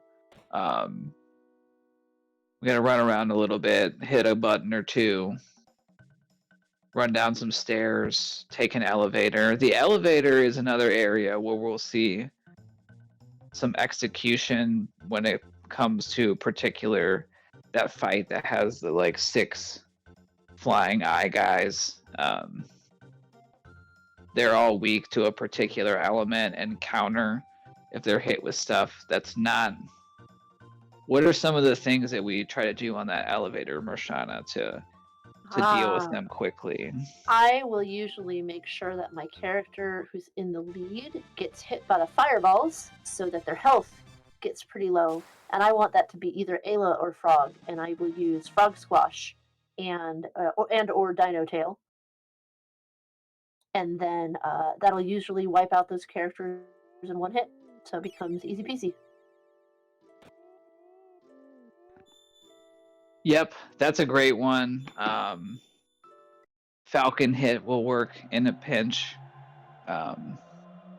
Max Cyclone, if we position Robo well, does a pretty good job. Magus with the what is his void one? That one, if he's in the third Black spot, Hole. Black Hole will hit 4 of them, 4 of the 6. Because that's non-elemental, and unfortunately, Instant. sometimes the best option we have is you like cast water 1 and like lightning, like have Ayla cat attack, or like strong physicals will take them down in 1 hit usually, but it's just very slow, and then they'll take all of their turns and do like annoyingly slow animation attacks. So it's an area that like if we have the right stuff and we think about it ahead of time, we clear it in 1 turn. If we don't have the right stuff, we might spend like 90 seconds on that fight alone. And looks like Adam Raptors is using Dino Tail. This is the usual grind spot here in Ocean Palace. These ones give a lot of XP and sometimes some good items. If this is a good time to jump in, Go for it. you are watching the Final Fantasy Summer 2024 Rando Marathon in support of the Liam Foundation, offering support to the LGBTQIA plus community through love, integrity, advocacy, and mentorship. Founded in 2015, when the founder's son Liam came out as transgender, they became a registered nonprofit back in 2020 and opened their own physical location in Rockford, Connecticut in 2023. Offering safe and supportive space for the community, they host a number of events, including an open mic event, queer elder brunch, name change clinics, and queer families meetups. All your donations go to this wonderful cause to support the community.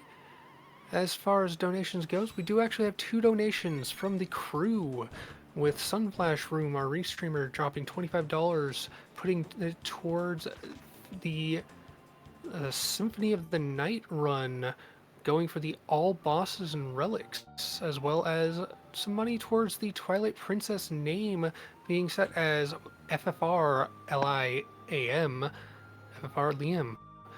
As well as $20 for myself for a good cause, and to see Richter Belmont sporting Link's green tunic.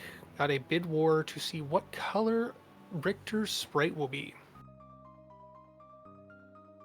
Awesome. Thank you for all of that wonderful support, everybody. Phone is currently dealing with Mother Brain. She comes with 3 displays that heal her for quite a bit.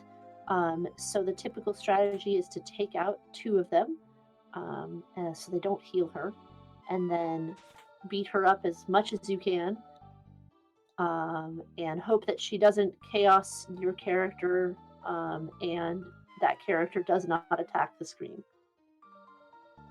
Because if you kill all 3 of the screens, she starts doing massive amounts of AoE to everybody.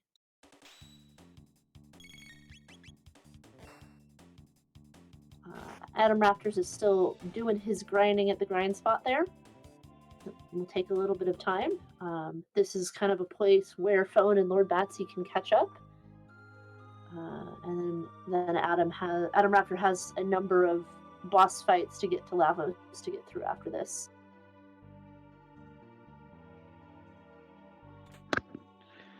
Yeah, so what level are you usually looking for coming off of this stair grind heading into Lavos? I'm told very good runners can do 28, 29. I tend to aim to the low 30s, 32. So you said 28, 29 for you then, since you said... I mean, if I was really, really good, yeah, I'm totally the best. Yeah. It does make Lavos a little scarier, but we'll see what Adam goes up to at this point when he leaves.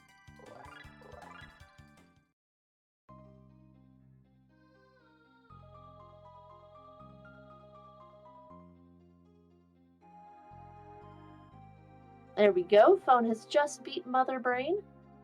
Lord Batsley is about to engage Mother Brain.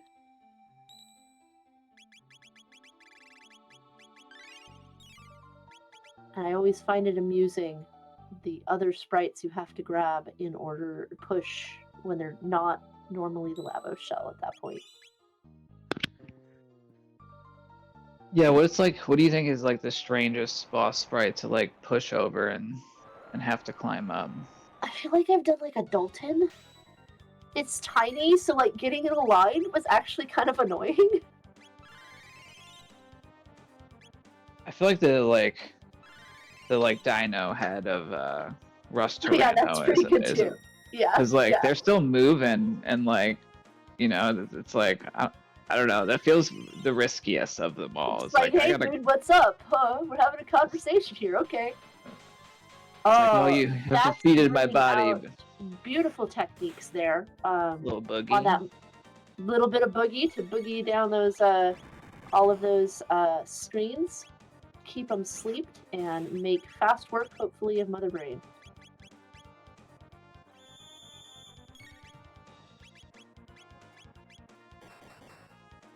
I missed what level Adam Raptor was when he menued.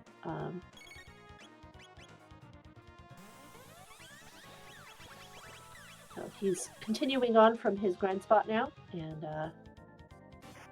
Phone is about to enter the Black Moment. What about you? What do you tend to aim for? Roundabouts or? Yeah, I would say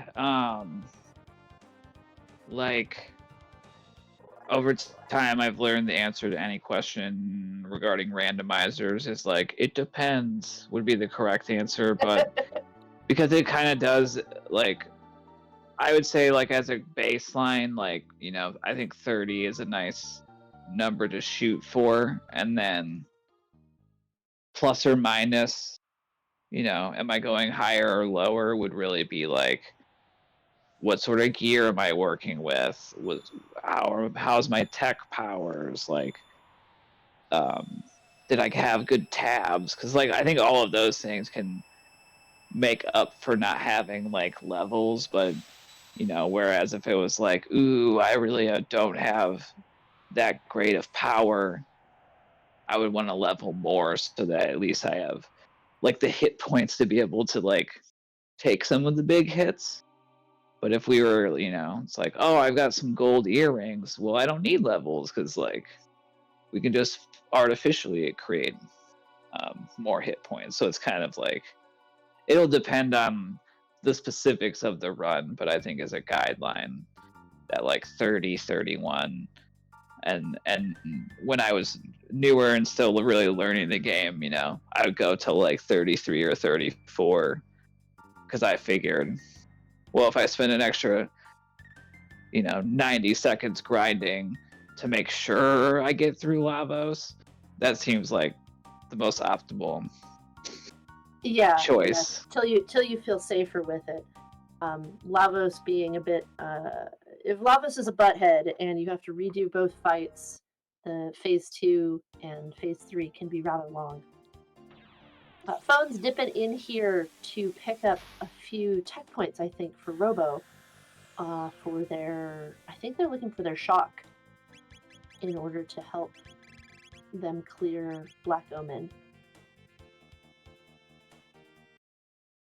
And Batsy making up some time, catching up Phone here, catching up to Phone a little bit, doing a quick save or heal, and then probably saving and going it straight in. Like you mentioned, Lord Batsy has a little bit more higher levels and more techs, so she may feel comfortable going and doing that.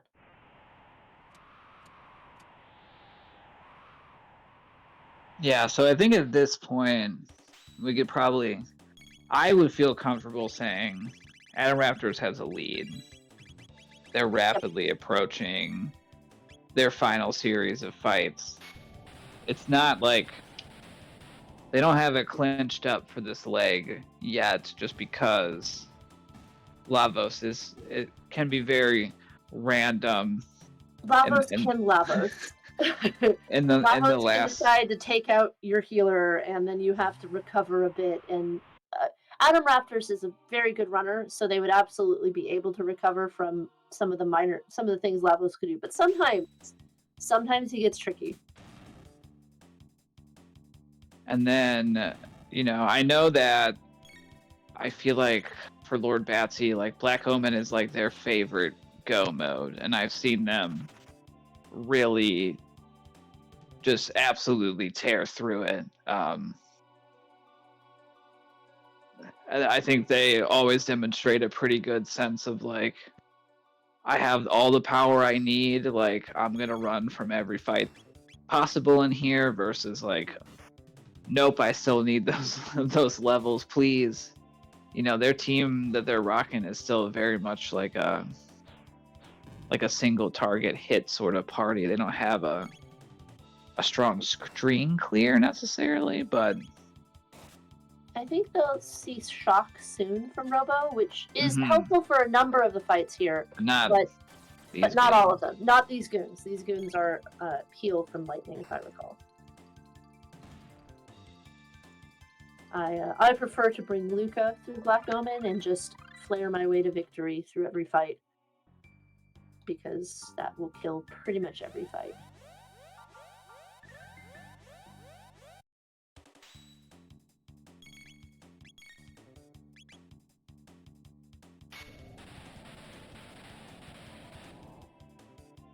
Oh, we got a Crisis Bow over on Marl here, which is interesting to see. That one being the one that affects damage based off of your current health, last digit of your current hit points. Yeah, and unfortunately, those sort of bonus effects for weapons only factor in where, obviously, if she shoots the Crisis Bow, it will factor in, but since Marl doesn't have any techs that are like mega bow shot, like, those sort of fun weapon effects don't often pack the same punch for our magic characters versus people that have attacks, techs that are like attacking with their weapon. So like our Chronos are, I guess Robo doesn't even, because Robo Tackle doesn't use the like, I think we have a flag that took that away. That one's just based on his like power, and so. Does the Uzi Punch use the Crisis effect? Yeah, Uzi Okay. Punch and Rocket Punch. That's what I thought. Yeah. Versus for like Chrono, Cyclone, Spin Cut, Confuse. Some characters just have more like weapon text, I guess is the best way to put it, in a way that kind of at least makes sense to me in terms of like, does the weapon effect apply? And it's like, are you hitting the thing with your weapon in attack? If Right. so, then it's good to go. Yeah, double Atropos here. We talked about the double spot. They're going to have a decent amount of hit points here. They're going to have some power. Their heals are going to heal for like an annoying amount of healing. But those those 4K hits are going to make quick work of them with that Wonder Moon. High roll on a drop kick. Yeah, it can be pretty good. So they were able to make pretty nice work of them. I was curious how much their explosion damage was going to do, but it didn't look like it was actually that much.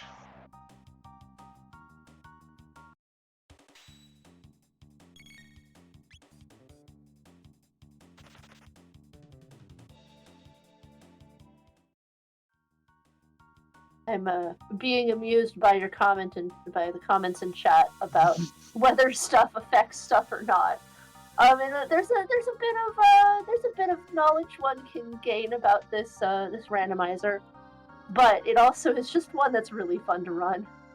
I think it gets much more complicated when you add like the gear rando into it, with the high level items, you know, doing that. So Yeah, I mean, and there's like our RPGs. There's like a lot of like there can be some nuance in the mechanics, but like as a kind of what I mentioned with like the encounter skips, like a lot of that stuff is like I didn't even really worry about like diving too much into that until like I felt like I had a real grasp of like the kind of the fundamentals of clearing fights quickly, knowing how to like where were the best places to like quickly gain levels to kind of get ahead of the curve. Before I started looking at like what are the monster rarity categories and how does that affect like what they might drop when I fight them, like I do know some of that now, but that's after a couple years of playing this rando consistently. So and if I wanted to learn more about how to play this rando, where would I go? Well, we have the wiki, of course, and I believe that's wiki.ctjot.com. We usually will roll a lot of our like our league flags and this one as well. We're working off of the beta website, and so that's beta.ctjot.com, and that's where you can go to actually look at all the kind of different flags that we have out there and generate the seeds. There's a couple of kind of nice quality of the life features in the beta that will hopefully be hitting like the main branch soon. But for instance, when players are like hovering over a tech, which all of our players are pretty fast menuers, so we're only going to see tiny glimpses of it, but it actually like they've added in like it shows you the damage calculation. So even if I was brand new and I was like, what does this tech do? I can kind of just read what pops up when I hover over it to see like, oh, this does lightning damage and it's level times magic times 16.8, right? Like Alright, Adam Macros has just gotten through phase 1 of Lavos and is going into phase 2, very close to finishing up here. So Batsy, I think, took some of the orb fights for some tech points.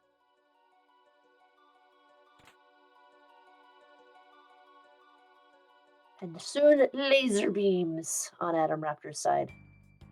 I think it's the silliest looking attack in most games that I've played.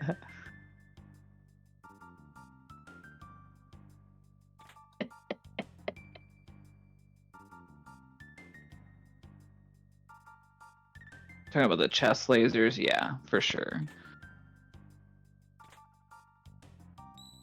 Open up your chest and shoot lasers.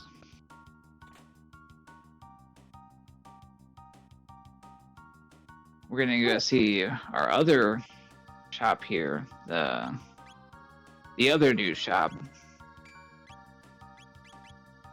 which is gonna have some similar high tier items that we saw in the Ocean Palace one.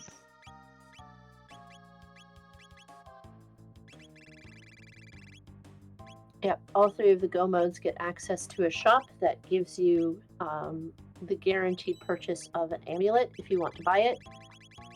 That way you can be sure to get through the Lavos phase 1 fight. The other easy place to get the amulet is if you have Magus in your party as a character. He comes equipped with one. Yeah, definitely. We didn't see them in this run, really. They're definitely an interesting character in the mix because they don't require unlocking magic, and they have a lot of really powerful AoE magic available to them. But it takes quite a bit of tech points to unlock their first one, so they're a little bit slower to get going. in the beginning, and then additionally outside of the couple of triple techs only available through the rocks, they don't have any, dual or triple techs, and so I think they require a little bit more I think nuance to build an effective party when they're a part of it, but they can definitely do a lot of work at the same time in terms of carrying us through a lot of the seed. All right, we're seeing those glacier throws from Ayla and Marl, and through phase 2 of Lavos. Tossing cubes.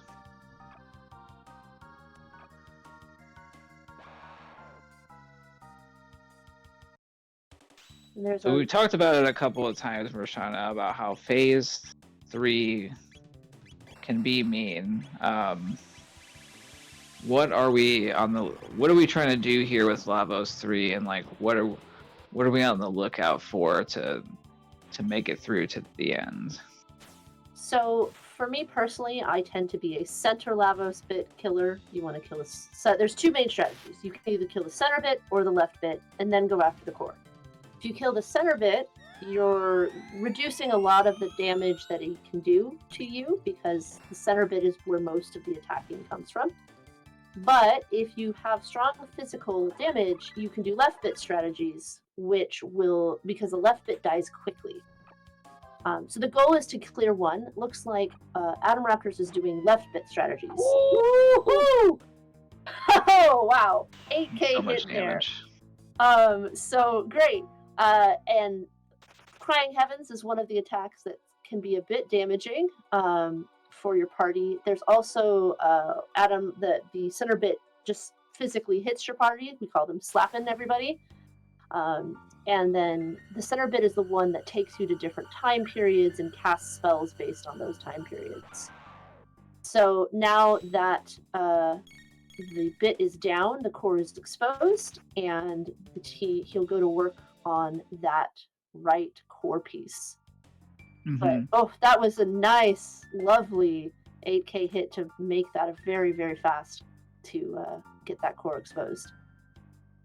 Yeah, definitely. And sometimes we'll see, if we did have AoE here, that we would try to weaken up the middle part, so when the left bit came back, we would be able to very quickly take down another one of the bits to let us keep hitting the core. I know the most dangerous time warps that we will see, essentially the background tells us what the middle bit is about to do, and so if we see the future, that's bad, and if we see prehistory, that's also bad, because both of those Lavos scripts involve powerful AoE attacks that, with insufficient hit points and protection, can easily wipe a party in one hit.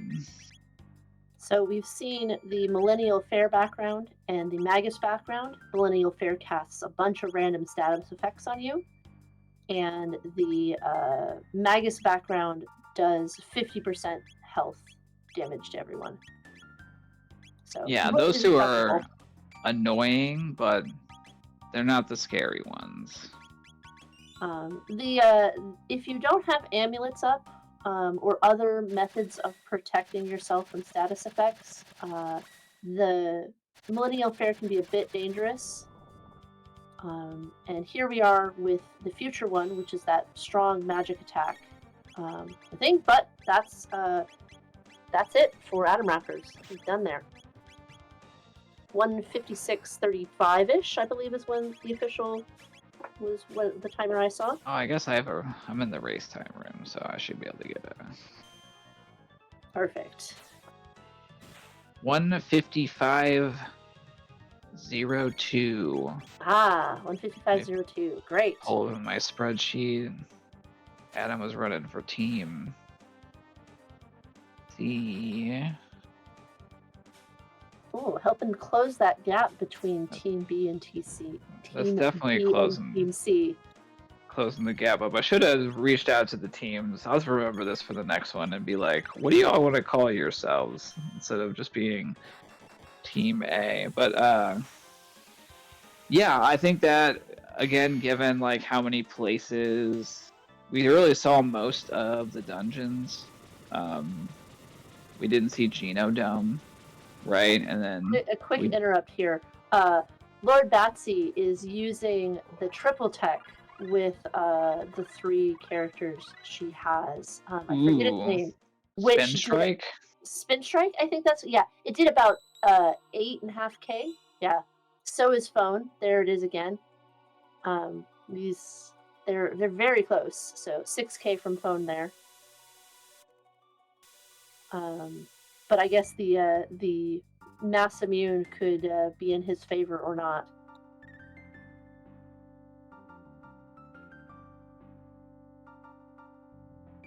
Yeah, because I think the formula for Spin Strike, just based on what I was able to glance off of when it popped up, because that's not one that I use like incredibly frequently, but I think it's 4 times the damage of Leap Strike,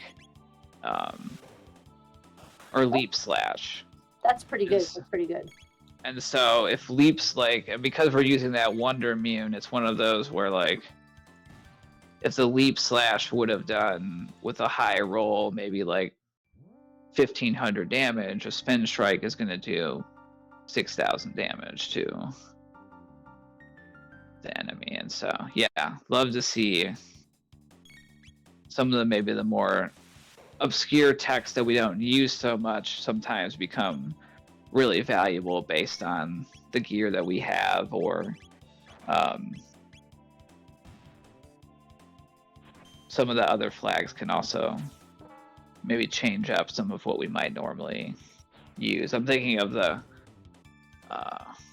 it's called tech damage rando, where like the MP costs of like techs are shuffled, and so how much damage they do is based on their like MP costs. And so we see some double techs that maybe don't get as much love due to kind of their lower power be a lot more useful if their component techs are both costing 20 MP.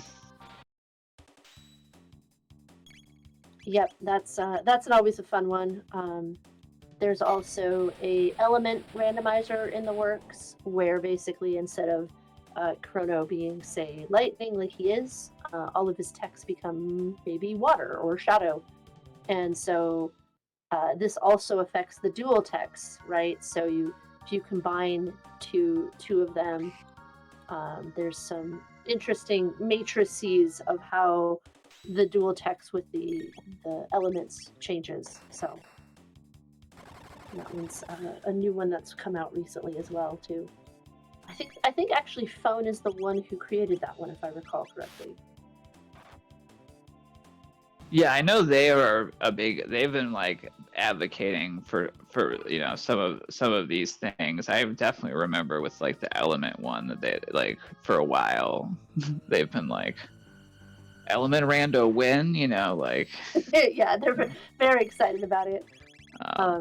It's really great to see more rock strategies. I am a fan of the blue rock strategies with Omega Flare, because that can do quite a lot of damage. That's the Luca Robo Magus triple tech.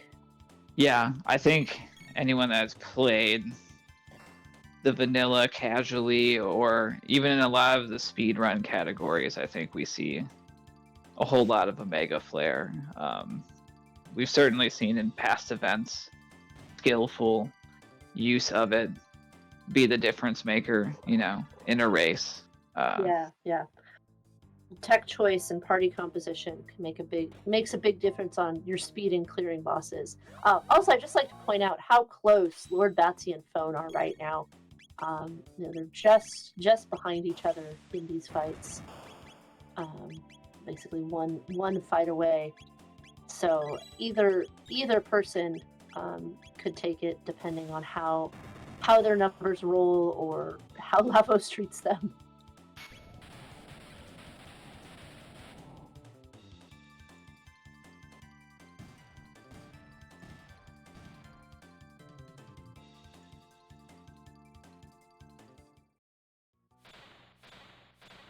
Because if they're at the panels here, they've got Yeah, like they've got one more boss to go, or is there two more. Two two? more, Okay, because and they've then got this, and then the Elder Lavos spawn spot.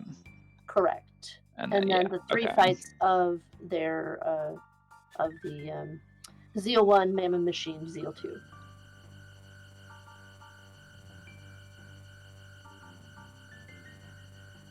Oh, I actually would kind of like to see this one here. Our series isn't too bad. They're going to have a chunk of health, but you can take them out. Their health is going to be spread among all four of them. So the only thing to look out for is when they get low health, they start doing lots of damage. So you kind of don't want to bring them all down low at the same time. But if you focus one of them down at a time, such as that would work just fine.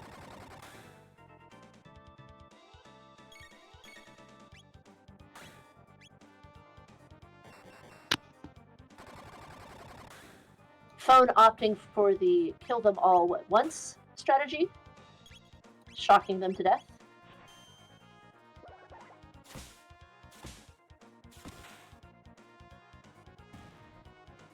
It'll be interesting to see if that makes up time for him. Yeah, definitely.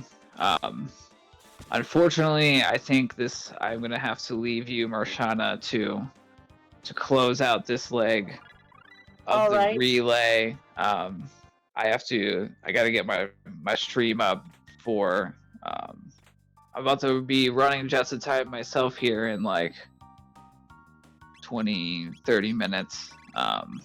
Well, thank you for joining me. I will bring us home for this race for second place. This is actually very exciting to me because they're so close. You have yeah. organized. Yeah, I wanted to thank you for joining me in the booth. Had a great time hanging out and calling the race with you, and definitely, preemptive thanks to both the runners of this leg, the career day runners, and the Worlds Collide runners of the final leg. Appreciate you all jumping in and filling all the teams and all of the commentary roles as well. So I'll catch you all later and have fun enjoying this tight race for second place in this leg. All right. So yes, we are fighting Nizbel 1. And he is very, very resistant to physical damage until you do any sort of lightning damage. So Batsy is over here. Oh, a max damage on him. Wonderful to see that. Big numbers. It's great. Takes him out in a couple hits. So you do lightning damage to him, and then you do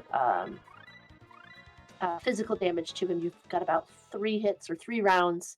Then he'll release the energy, and you need to hit him again with lightning. Batsy has moved on to the panels. After this, then she will be in her final boss gauntlet.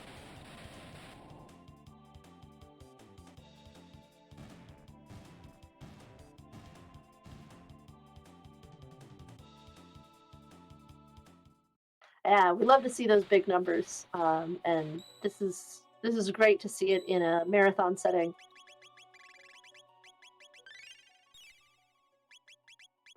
Alright, so as you can see, we were talking earlier about levels and what level you want to be and stuff, but because there's so many fights in Black Omen, Batsy's in her early mid-30s, right?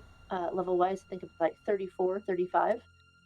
So she's in a solid place for taking care of the fights here. And Phone is quickly on her heels.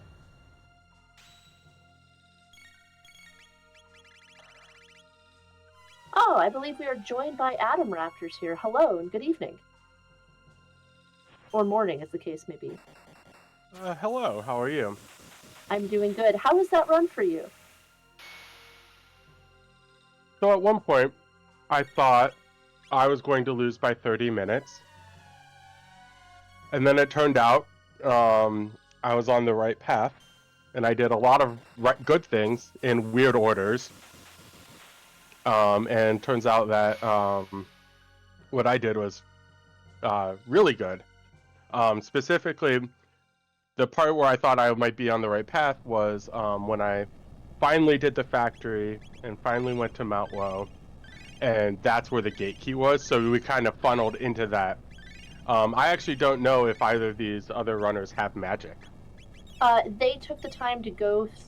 Basically, they got their go mode, and then they went to factory to unlock it, and then finished their go mode. So they are unlocked, but they had to stop off and do factory as well. Yeah, very, very slowly unlocked.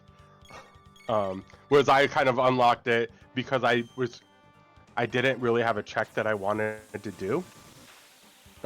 Yeah, it was very interesting from our side because they had cleared some of the other checks that like you hadn't quite done, and so we were sitting here and kind of being like, okay, Phone is going in to do Thomas Pop and that dungeon, and you were going in to do the Woe, and you got your gate key, and Phone got his go mode for Black Omen. Yep, makes sense. So it was very interesting watching the different routings because everyone had very, very unique routings. What is kind of your thought process at the beginning when you're choosing your routes, and what do you pick?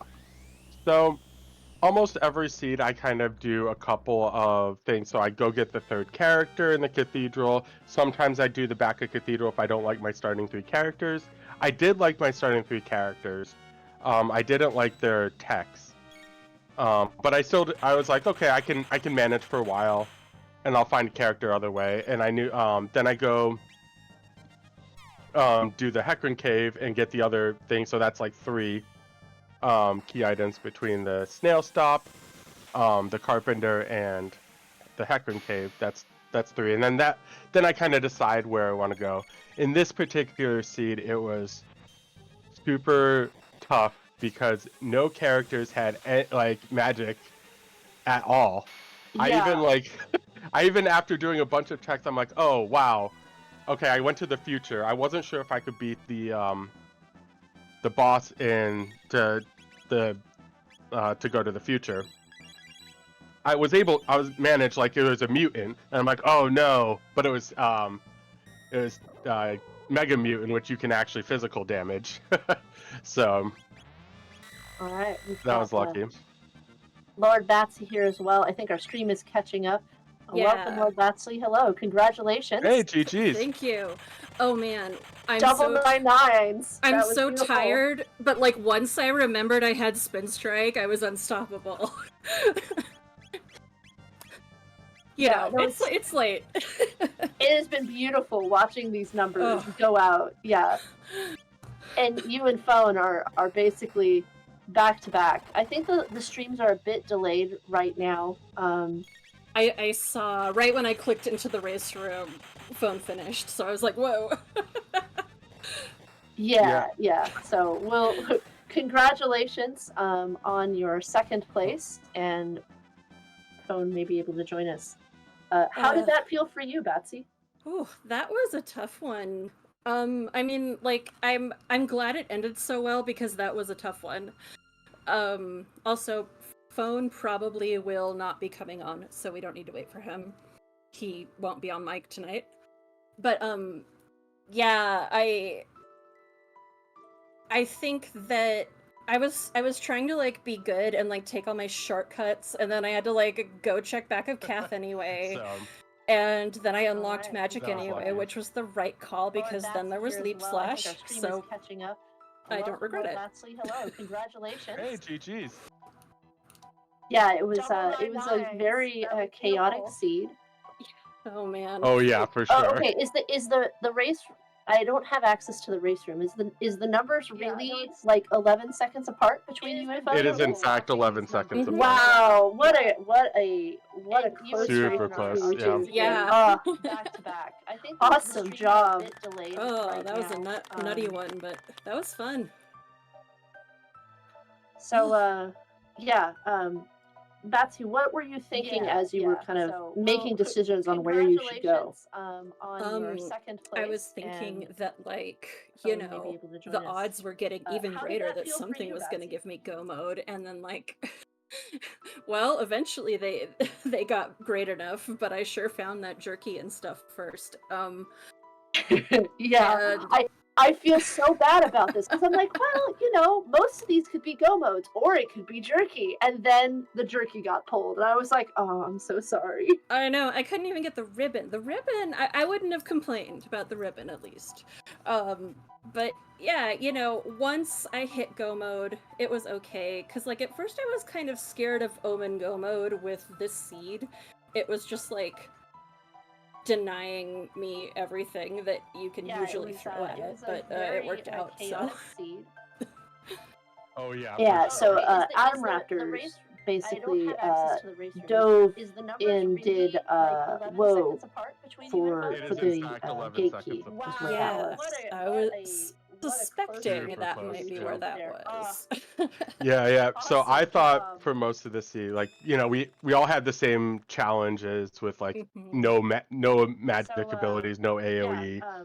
Batsy, what were you stuff like that. thinking as Like you there were were kind of multiple bosses making where I'm just like, decisions I on where can't you beat should this.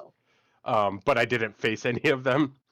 And then I'm just like, okay, now that I'm like, finally I'll bite the bullet, see what I got, you know. And then Marl's first tech is Ice 2, and Frog's first tech is Leap Slash. I'm like, oh, this is great. I'll use I feel so bad Marl, about Frog, this and because I'm Isla. like, well, you know, most of these could Perfect. be go modes or it could But be then I'm like, jerky, oh, I and still then need the like go jerky mode, got and like, pulled, and oh, I if was there's like, some oh, stuff, I'm so if there's something sorry. in Genodome, I'm kind of sunk. Stuff like that. But you know, fortunately, Gate Key and I had the other two. And so Yeah. like things were pretty easy from there.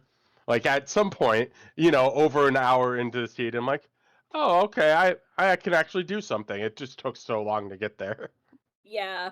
Oh man, my big like stumble was when I first went into Giant's Claw. The boss down there was Hecarim, so I reset but then I had forgotten to save at the bottom of Giant's Claw. I had saved at the top of Giant's Claw, and then so I decided to go do like I decided to go do Denadoro instead, So but I thought like for most of the seed, my like, you know, backup we all Hecarim had the strat same was basically challenges with grind like out that no shock on no Robo magic abilities. and then switch in Chrono and Marl, who were my reserve, but for Hecarim, obviously, Lightning 1 and Ice 1 did make that go faster. I am pretty confident, so...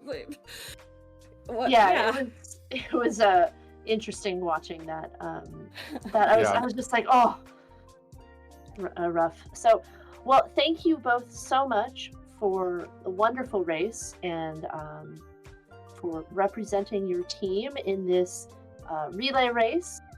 I'm going to pass it back over to Thavian Hawk. Yeah, thank you for comms. Right, thanks for having us. Thank you very much, and congratulations on the glorious run. You have all been watching the Final Fantasy Randomizer Rando Marathon Summer 2024 in support of the Liam Foundation, supporting the LGBTQIA+ community with love, integrity, advocacy, and her mentorship since 2015.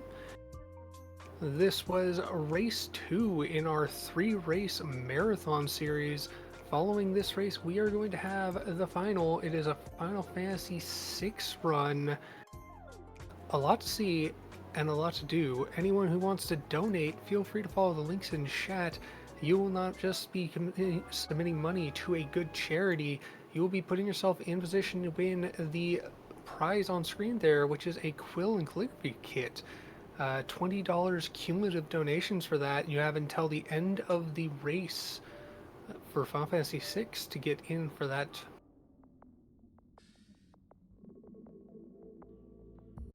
And with that, we will pass on to get set up for the next race.